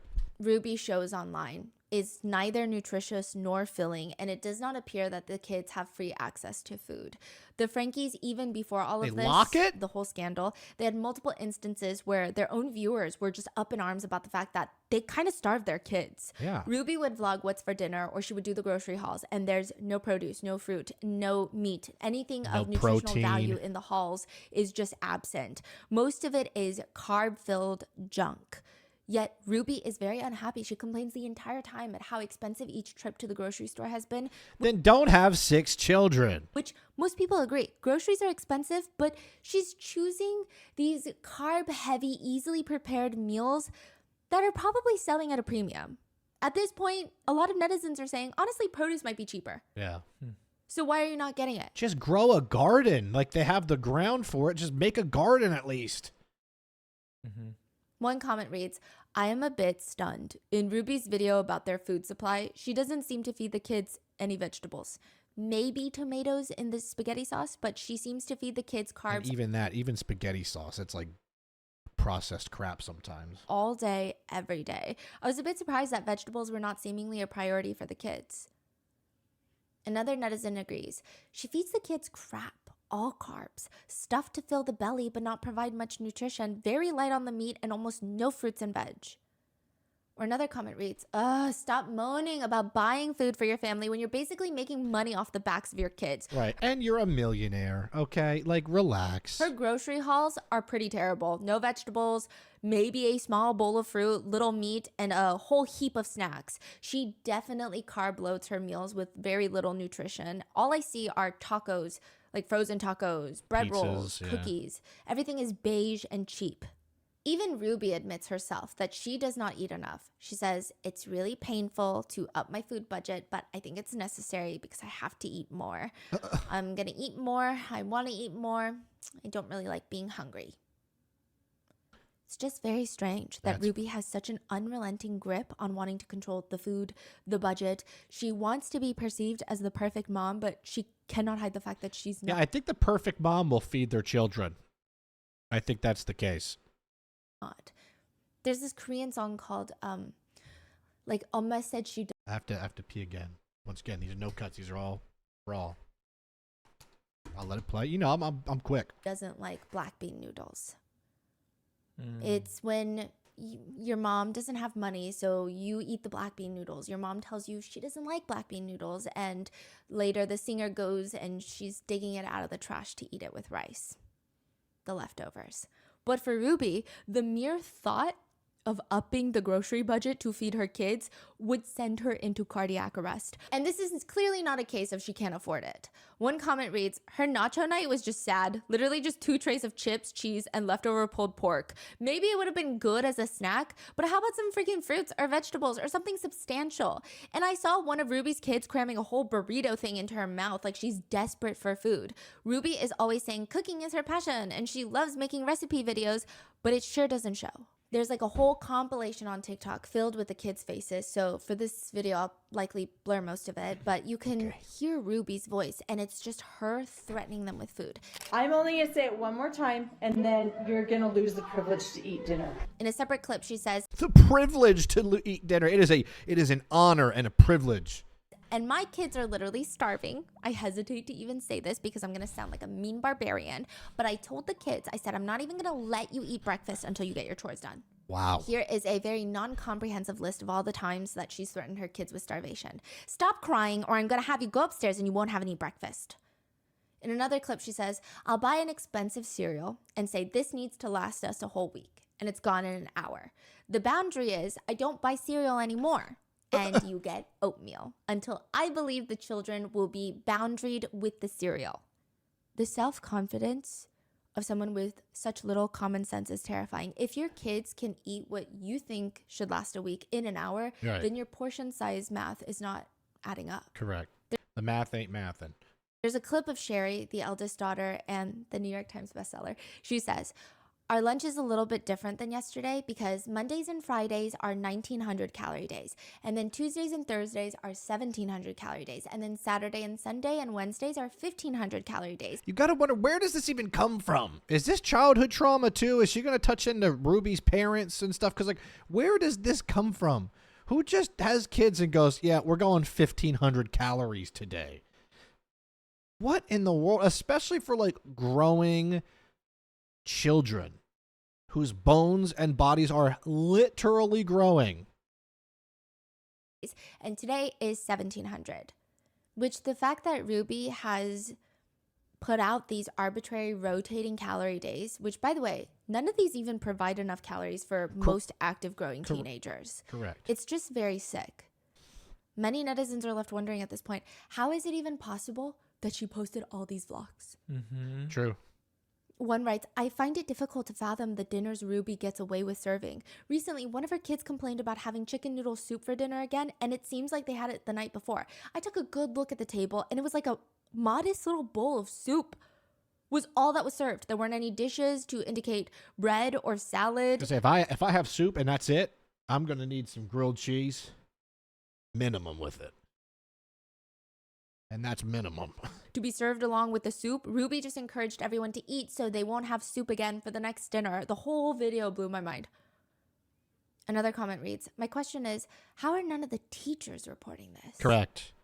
Or another reads, That's so what I was abuse thinking. is being broadcasted on YouTube in broad daylight? Using food as a form of punishment literally pisses me off to no end. And you know what's crazy is, like, YouTube will remove videos for no reason that are, like, normal good videos, but then, like, there'll be a video like this where, like, a woman is basically starving her children and threatening to starve them, and it's like, oh yeah, but they're generating money, so we'll leave these videos up. The irony in all of this is that Ruby prepares for the end of the world with freeze-dried food. She's obsessed with food prepping.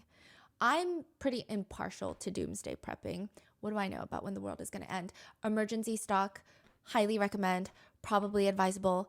An entire food storage room with freeze-dried foods, 100 pounds of rice and orange juice mixed powder. It's kind of excessive. Right. You want a poncho, you want some military food in your, in a cupboard. You want, a flashlight and some things. Sure, okay. It's okay to prepare for some things. But come on. Come on.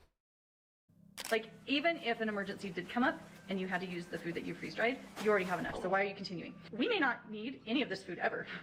Or if we do end up using it, what if it's 30 years down the road? All of this food stays good for at least 30 years.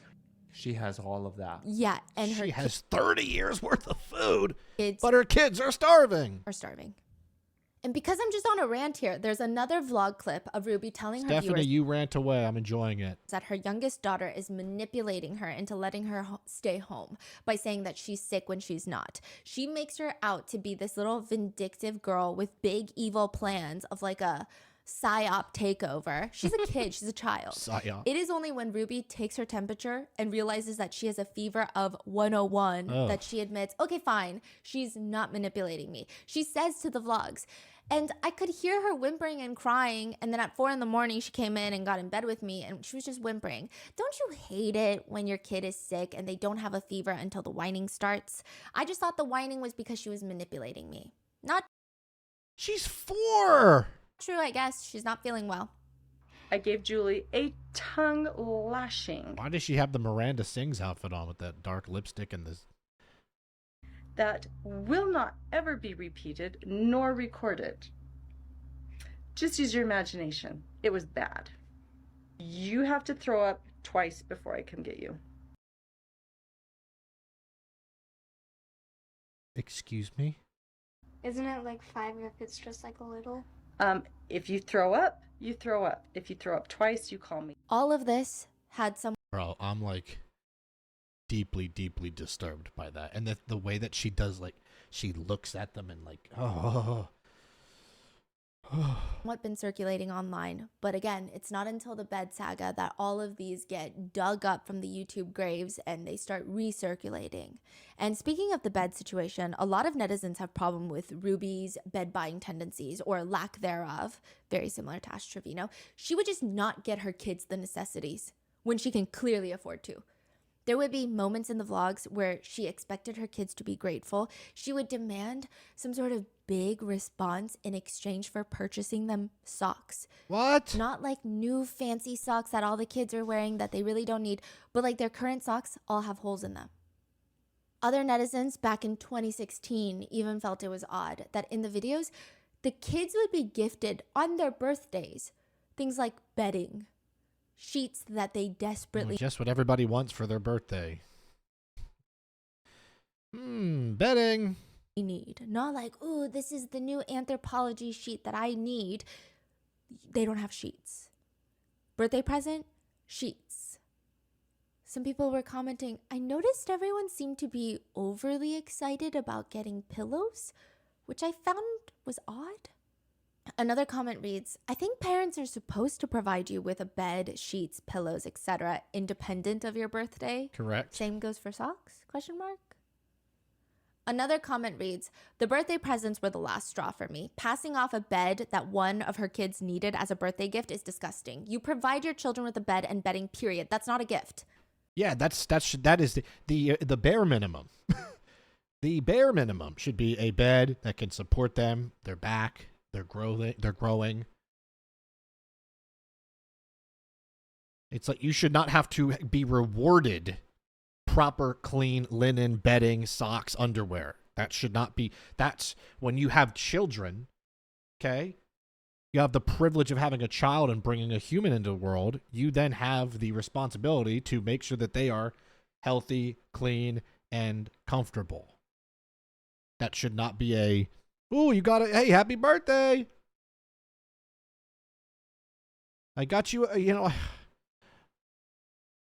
I got you some Hanes. It's like, no, that should be, oh, your socks are disgusting. I'm getting you new socks tomorrow. That's how that conversation works. The kids were also never seen having enough clothes. They would have about 5 total outfits each. And the problem is that Ruby was obsessed with very distinct articles of clothing. So it's not like she would get a simple white shirt for her kids that you could wear maybe 3 times a week. And everybody at school thinks, oh, maybe you have 5 white shirts. Mm-hmm. They're like very distinct. And they would be wearing the same outfit 3-4 times a week. That's horrible. It's just, a lot of kids get bullied for stuff like that. Correct. One comment reads, Ruby is constantly having to wash clothes, seeing as all their kids only have about 4 full outfits. And because she's continuously washing them, they start looking like just threads on they start wilting away. Kids' bodies. Someone agrees, writing, Ruby complains so much about the kids wearing down their clothes, and in the same breath, she mentions how they only need a few outfits. What's going on? And I bet you that Ruby has a walk-in closet the size of a freaking shopping center with 1,000 outfits that she has, right? And when the kids would get sick, Ruby, the maternal instinct just coursing through her veins, decides to quarantine the sick kid. So one of the sons was sick. I would say he looks like 5 years old. She doesn't want the other kids to get sick, which I get it, fine, right? She grabs a whole duvet set, pillows, a blanket, and she puts him in the bathroom on the floor. Wonderful. Okay, you know there's a regular bathroom where you have the sink and then you have the shower. Then you open a small little closet door and then you just have the toilet. That's it, just the toilet. She put him right next to the toilet in that tiny little closet room. Who doesn't want to sleep next to a toilet when they're sick? Doesn't that make you feel good about things? Nothing says sanitary and healthy and clean like a toilet next to you. Water closet. Okay. And he's sick. His whole face is red. Why? No, because... Just quarantining the kid in the toilet. Yes. Wow. Okay. I think like 2-ish years ago, I went through a very rough round of hand, foot, mouth disease, which was passed on by my little niece. Every single nail and toenail fell off. I'm not even kidding. It's a household joke now. But even now, when our 2 nieces are sick, everyone's just trying to make them feel better. They're like bringing them the favorite soups. They sleep with my sister when they're sick because they're not feeling well. And they usually want to cuddle my sister. Yeah, you want comfort. Ruby makes them sleep in a toilet room. When I was really sick when I was younger, I would sleep in my mom and dad's bed. Or if I threw up, you know, the typical like, Mom, I threw up.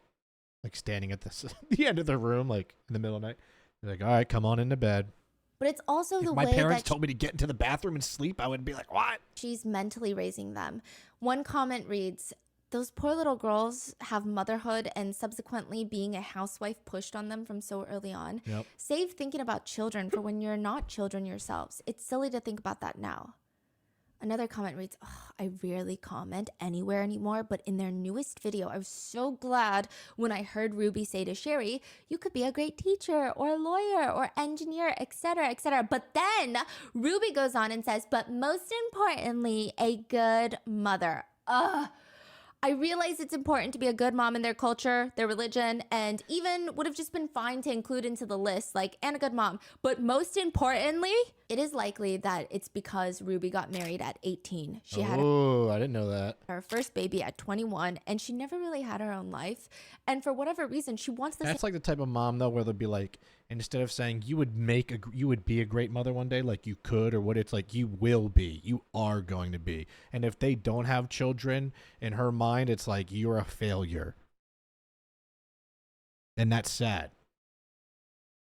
same things for her kids. She prides herself in it. In a video, she says, I just want to tell you an experience that I had in English class, that you really can be and do anything you want.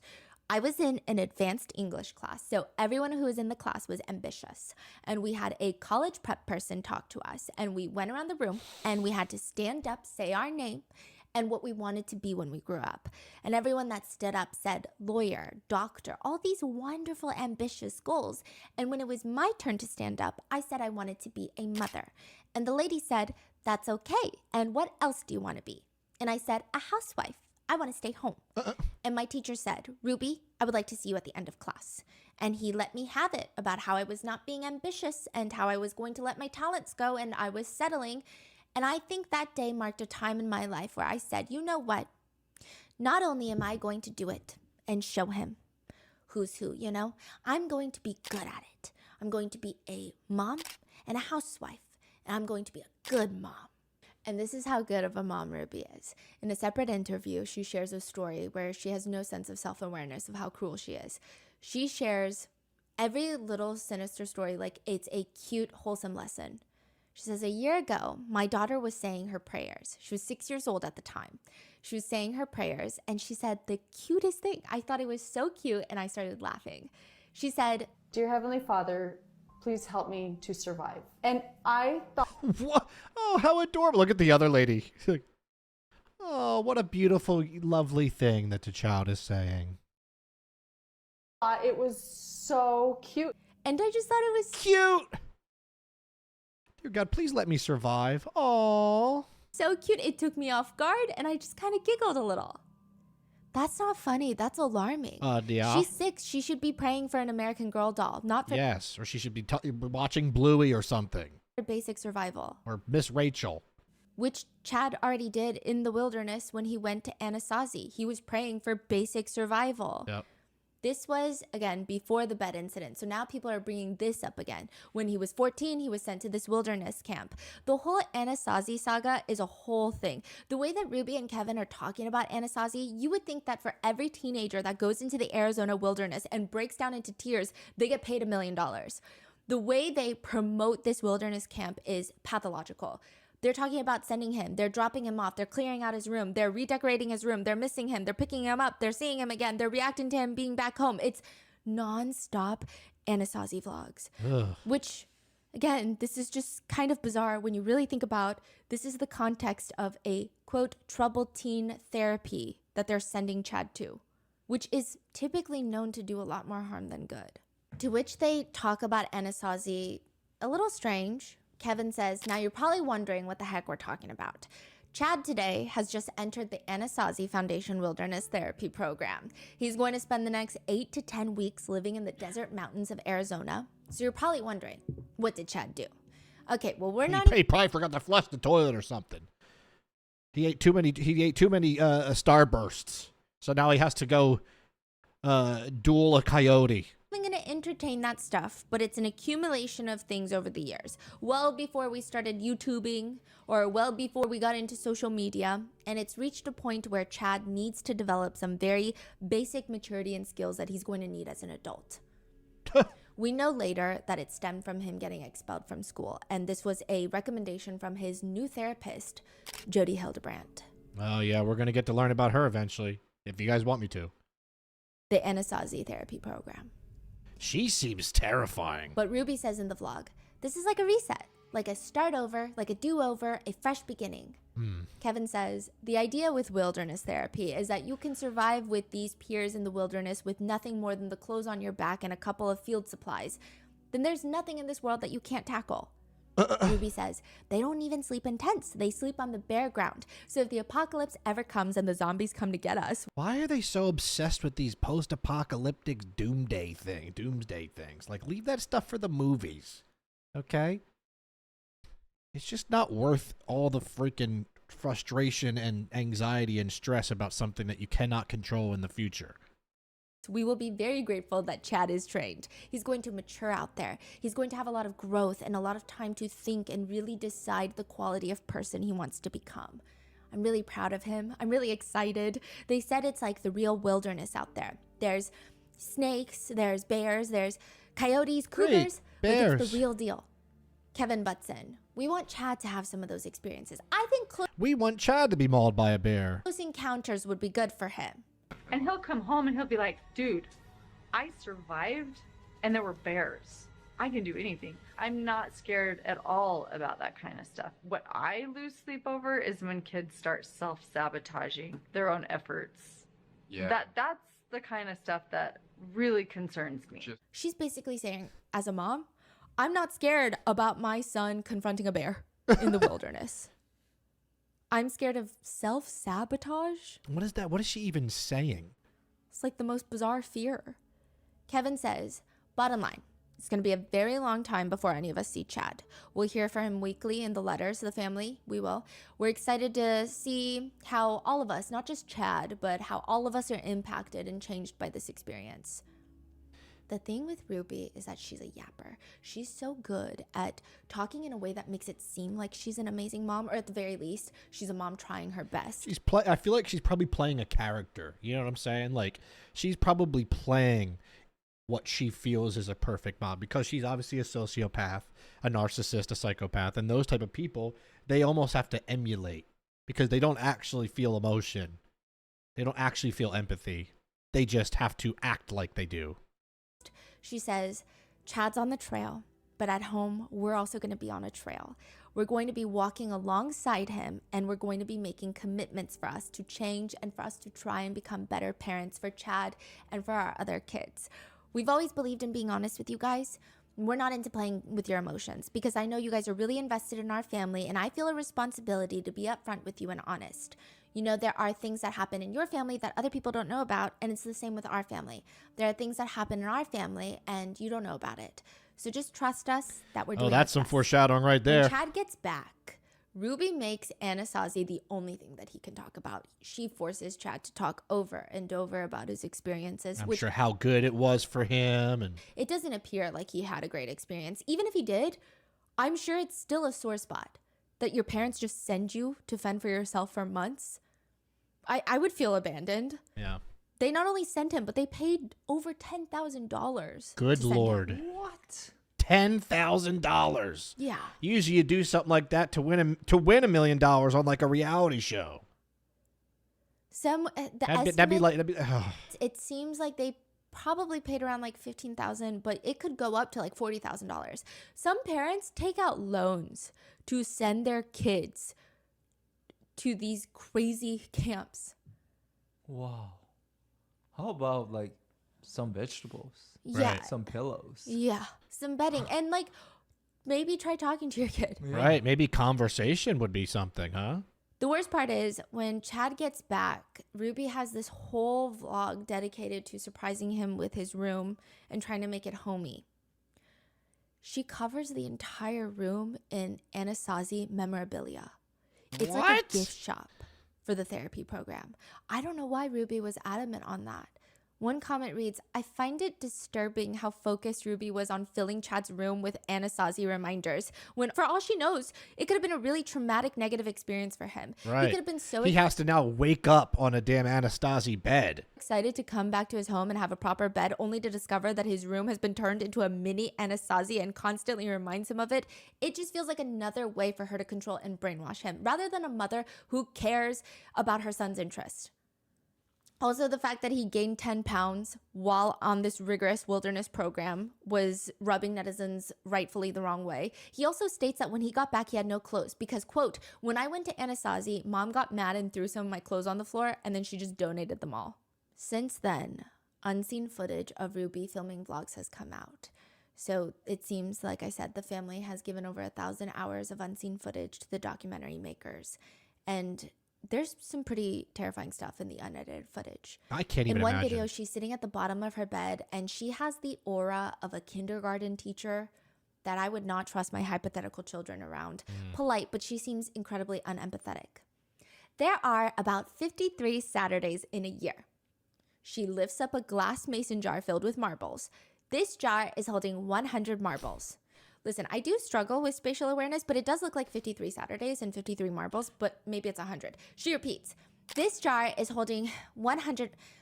This jar is holding 100 marbles. Okay, so the last tip that I have for calendaring is remembering I always ask myself on the weekend, is what I've scheduled. She's like malfunctioning. Hey, I'm still recording! Oh no. Come on! Look at how disgusted she is. Why am I hearing all this noise? Her husband responds from downstairs. It's 12:30 and we're trying to get ready for church, that's why.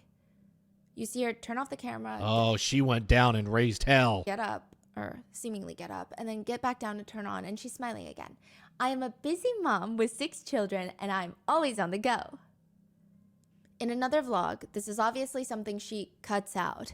She's in the kitchen talking about something when she just flips a switch. Hold on, what was that look for?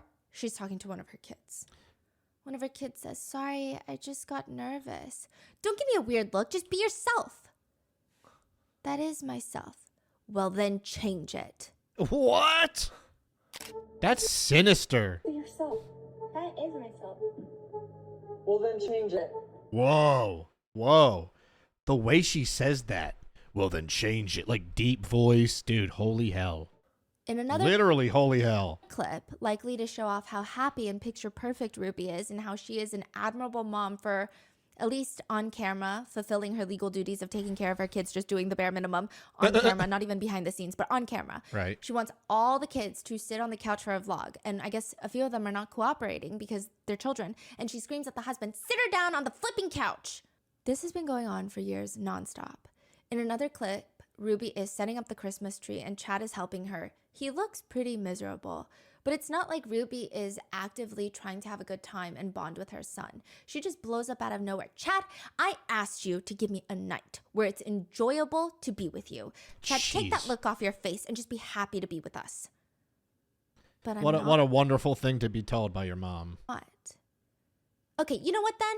And then the camera turns off. Chad would later say, there were times that she blew up off camera. She would spank, whip, take the belt out and whip my butt, pull down my pants, whip me. Jesus. In another unseen vlog clip. I knew it. I knew she hit them. Chad is I younger just in the felt clip, it. and he's sitting on the couch. Ruby is plopped down right next to him. Chad, it's your turn. Do you know where your name came from? Do you know where your name came from? Grandpa? Of course you know. Chad is nodding because he's like, I just answered, so what? I don't understand. And she says, Grandpa. So tell us who you're named after.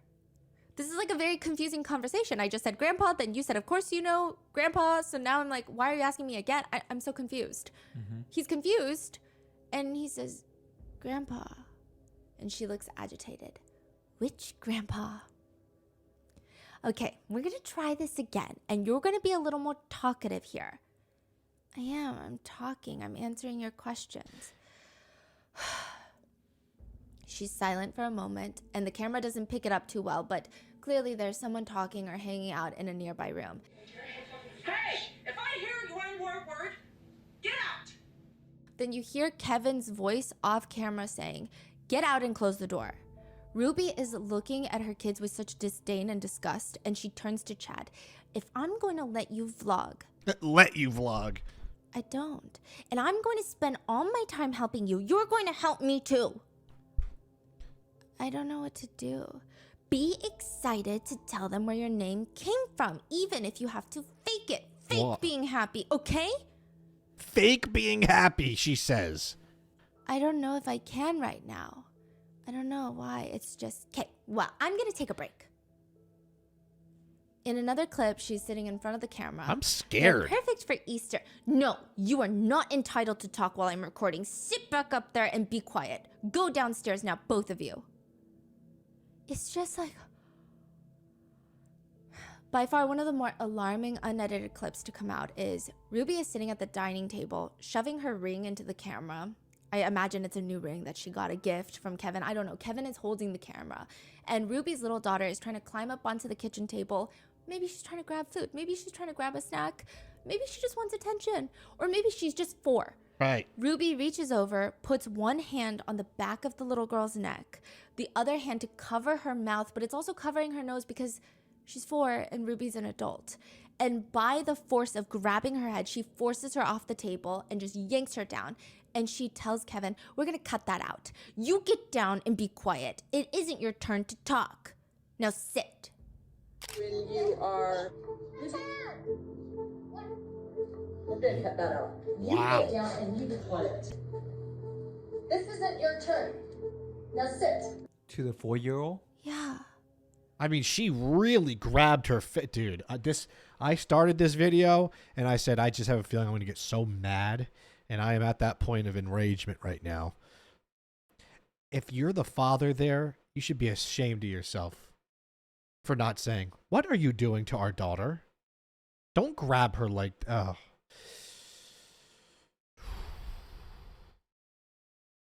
Sorry. And then Kevin just puts 2 fingers up in front of the lens, like, Say, cut "Now it out. cut," Edit it. like scissors. Kevin, you're a coward and a loser and a piece of shit. And I don't like cursing in these videos, but there. Yeah, we're cutting that out. Yeah, I bet. I wonder why. I wonder why you want that cut. One netizen comment reads, "What I hate most about this is the smiles and laughter and bonding in the vlogs. I hate it because it's manufactured, manipulated, and fake. These kids were miserable. And I hate that I found myself wanting to smile at the family's interactions at certain points because they seemed like a normal, albeit strict household.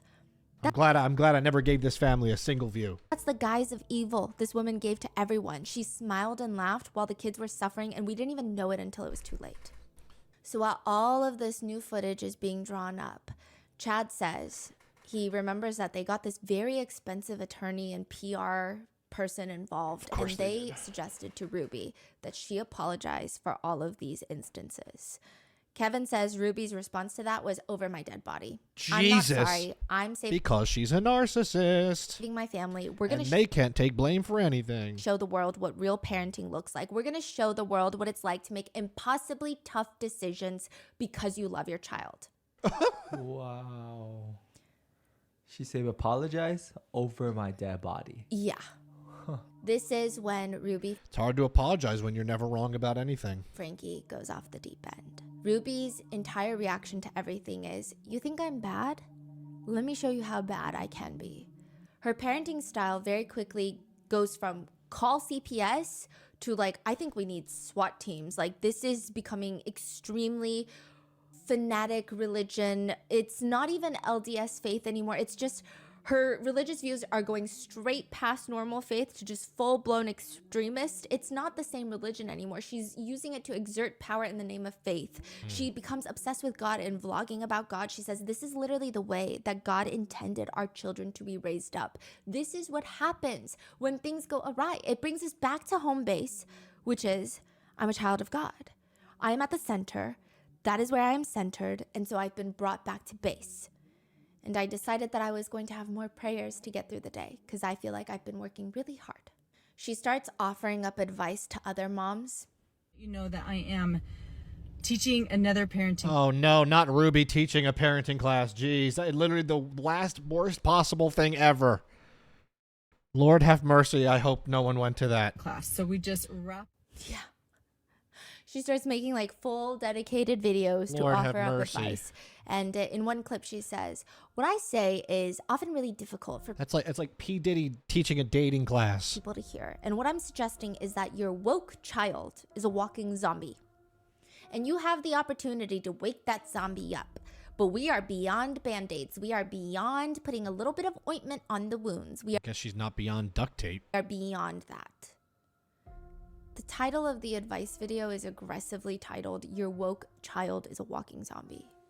I think it perplexed a lot of netizens because it seemed like in the beginning there was some traction of like, let's call CPS. She's reacting negatively to this, so maybe CPS is on her. Maybe they're calling her. Maybe they're visiting her home, which they did briefly. But then now with this sudden shift, netizens feel more alarmed. They're commenting, "She's giving culty vibes. Gonna see Ruby on a true crime podcast. Wow, Ruby has completely gone off the rails. How has it come to this? What is this? You've gone off the deep end, Ruby. What is happening? I feel sick. Those poor kids. Who would ever take advice from this controlling woman?" Yep. And people start freaking out. Neighbors also notice that there were changes in the kids. They say around this point, the kids had been pretty bubbly up until this, but now they were very withdrawn and very seldomly seen out of the house. It almost seemed like there was no joy. One neighbor says, "We don't know what was wrong, but there was something wrong." And then Ruby Franke and Charlie D'Amelio clash. What? Excuse me? This is the last thing I expected to hear in this end of this video. Charlie D'Amelio, the TikToker? What? Maybe not. Is this her husband? If so, me and the husband with the same react. Charlie D'Amelio, the renegade? Directly, but their whole worlds kind of clash. Ruby is vlogging in the car and she looks very distraught. She explains that at the middle school where her daughter goes, the school organized this flash mob dance where the students would learn and perform a TikTok dance. Ruby says she thought, oh my God, I think it was the renegade. I was TikTok right. dance. Well, what are the dance moves? Well, what songs are in this? She says her daughter told her one of the songs and she says, quote, "And I looked it up. I looked up at the lyrics and it was straight up hardcore." It is straight up hardcore. Straight up. I was reading the lyrics quietly to myself as I was scrolling. It's all lustful. It's all suggestive. It's all seductive. It's all perverse. Nobody wants to look out for these kids. The teacher is being very selfish because she wants to be hip, up to date, cool, doing TikToks, entertaining the school. She wants to be liked by these teens that are 12 and 13. So I'm going to go into that school. Oh no. I don't have an appointment, but I will sit in the office until I am seen. Oh no. She vlogs about how she spoke with the assistant principal and they told her that they will relay the message to the principal and that maybe she can come in tomorrow to speak. It's hard to gauge at this point without knowing what song she's so incensed over. I think that went into the Charlie dance. The big one was that renegade, right? But knowing what we know so far, I'm not very inclined to ever take her side on anything. The next vlog opens with her storming out of the school. She's spontaneously bursting into tears like an angry toddler that's not getting her. I am so upset. I'm so angry I could scream. I'm so angry I could scream. She gets into the car. Oh, and we know you can scream. She's like sniffling, sobbing. It's an inappropriately strong reaction. We sat down and I said, I have concerns about the TikTok dances. I said, my problem is the choice of songs. And she said, well, all the songs were approved by me. And I said, okay, so you approved this song that has all these lyrics in it? She says, well, we're not singing and we're not dancing to those lyrics. It's just a portion of the song. She mentioned how the principal was talking about a grocery chain that recently used it in one of their commercials. Like a big, imagine Ralph's or Kroger. Like you would think that it's family friendly then. You know, and obviously netizens were able to figure out what song had Ruby in tears. So distraught. It's Low by Flo Rida. Oh my Lord. Shadi got them apple bottom jeans. Boots with the fur. The whole club was looking at her. With the fur. The whole club was looking at her. Wow. She hit the floor. Next thing you know, Shadi got low. But in the grocery store chain commercial, they just keep replaying low, low, low, because I guess like maybe discounts or something. Yeah. So I think that's the These prices are low, low, low, low, low, low, low. part that they were going to play at the school, Mm-hmm. which I don't know. I just feel like there's so much worse that a 12-year-old could be exposed to. 100%. Like starvation, not having a bed, a wilderness therapy camp. But Ruby decides this is the hill this is the battle to fight. that she's going to die on. She cries that the principal told her, well, that's moral for you. And it's not going to be moral for other parents, you know? And I said, it's what's moral according to God. The principal explains God hates Flow Rider. that they're basically just using the low, low, low part. But Ruby is upset. Do you understand that you're compartmentalizing? You're taking an immoral song, but you're saying you're only going to take this section of it. They offer to not let Ruby's daughter participate, but Ruby doubles down. She says she told them, you're missing the whole point of why I'm here. I'm not here for anyone's comfort, including my daughter's. I'm not here to make her comfortable. Of course she can move classes, not because you said so, but because I said so. I'm the parent. As you, the principal, have these precious children and you're not protecting them. And she starts full on sobbing. You're introducing them to the world and you're saying it's okay. You're saying that you support this. In the end, you're not going to answer to me who is telling you that this is wrong. You're going to answer to Flow Rider. I said you will answer to what you brought into the school and you exposed the children to. The principal tells her, I am 100% fine with the choice that I've made. I love the principal. We need to interview him. And Ruby says, with giant tears streaming down her face, that she told the principal, well, that's sick. If I want to raise my children, I'm going to have to do it myself. I cannot count on their teachers. I cannot count on their principal. And I don't even live in a really crazy city. I live in a quaint conservative city where people think they're safe. She claims the principal is evil. She says she is evil for her to have a parent come straight at her and tell her how evil this is, and she does nothing. Speaking of evil, Ruby later says in another video, this is a separate video, I'm scared to share this because knowing people these days, I don't know how they're going to respond. She goes on to talk about how she has 6 kids, and she says, if Ruby is scared to share something, you know it's about to be horrific. The 2 youngest are showing long patterns of selfishness. Oh, boy. They've been showing, through their choices, their unwillingness to repent, their unwillingness to feel sorrow over some pretty egregious choices that they've made. So like having 2 apples instead of 1 slice. Kevin and I have decided that we are going to give the gift of truth to them this Christmas. Oh, Lord. We are going to give them the gift of boundaries. We are going to give them the gift of repentance. We let them know how deeply sorrowful we've been because the choices that they have been making. And we told them that this year they are not going to be visited by Santa. We let them know that the Christmas morning, their 4 older siblings will be getting Christmas presents to open, and that they will have the gift of love from their dad and I. The gift of love! Because we want them to really have a visceral experience that hits them. She's out here admitting that childhood trauma is the goal. Wow. She admits that she would even keep them home from school to force them to clean the entire house. But she says, I was really hoping that that would bring them pain. And it didn't. It wasn't painful for them. It was like, it hasn't affected them because they're so numb. So the more numb your child is, the greater the experience they need to wake them up. Kevin supports this message apparently because I think Kevin supports everything, and I'm sick of him. He also states, the world has these definitions of what love and tenderness look like. I watch all these Christmas shows that I used to just love because I feel warm and fuzzy watching them. And this year I watch them and I'm like, oh, gross. Because warm and fuzzy in these shows is always about the end and the kid just getting whatever they wanted.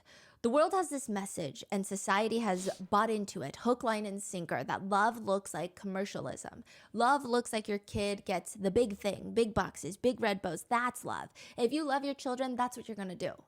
Okay, these are completely different topics. If you don't like the commercialization of Christmas, then don't get gifts for any of your kids. Correct.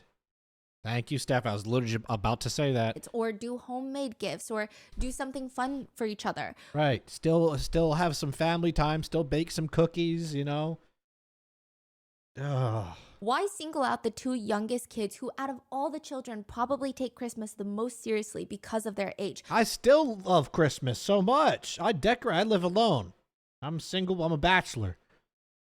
I decorate.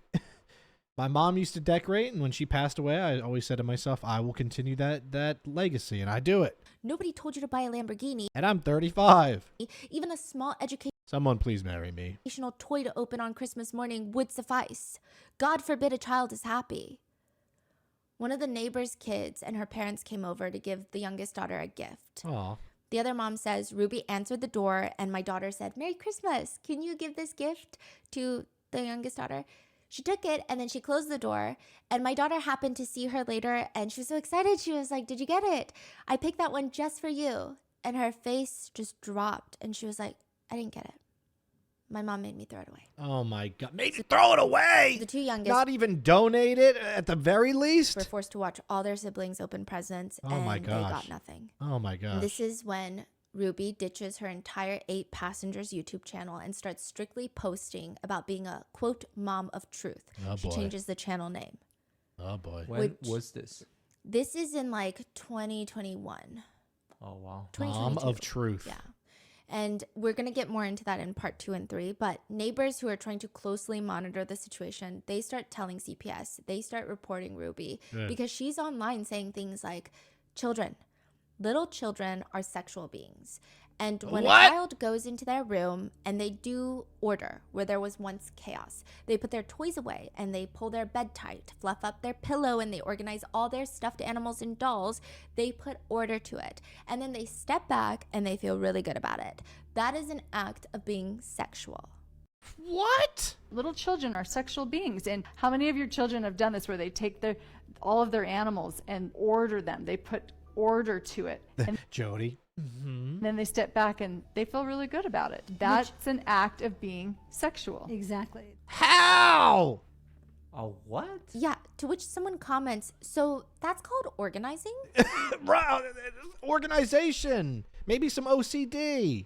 Hope that helps. What? I would say What a that's freak. more than enough grounds to call CPS. But one CPS worker asks a neighbor, well, did you see any signs of physical abuse on the kids? Oh, my gosh. The neighbor said, no, I didn't. I didn't see any physical Come signs on, of abuse on the CPS. Franke kids.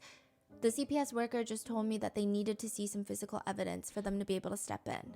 Oh, I'm sure they And did the it. neighbor says, in that moment, she wishes she had just lied to Yeah, the government exactly. official, to the CPS worker. Yes, I saw signs of physical abuse. Yep. Because maybe that would have been able to stop what comes next. And that is it for part 1 of the Ruby Franke case. In the second part, we will be talking about Jody Hildebrandt, so stay tuned. Let me know your thoughts and make sure to check out Sherry's book. Stay safe, and I'll see you in the next one. Wow. All right. Well, I told y'all I was going to do about a 2.5, 3 hour video here reacting to this. And here we go. I'm a man of my word. 2 hours and 45 minutes. Let me know if you want a part 2 and a part 3. You know how to do it. Comments, likes, subscribe, all those things. It makes me go, okay, they want more. Whew. All one take, by the way. No edits on these videos. No Ruby Franken going on here. Thank you guys for watching. I don't know how many people have watched the end of this. I'm going to say 50.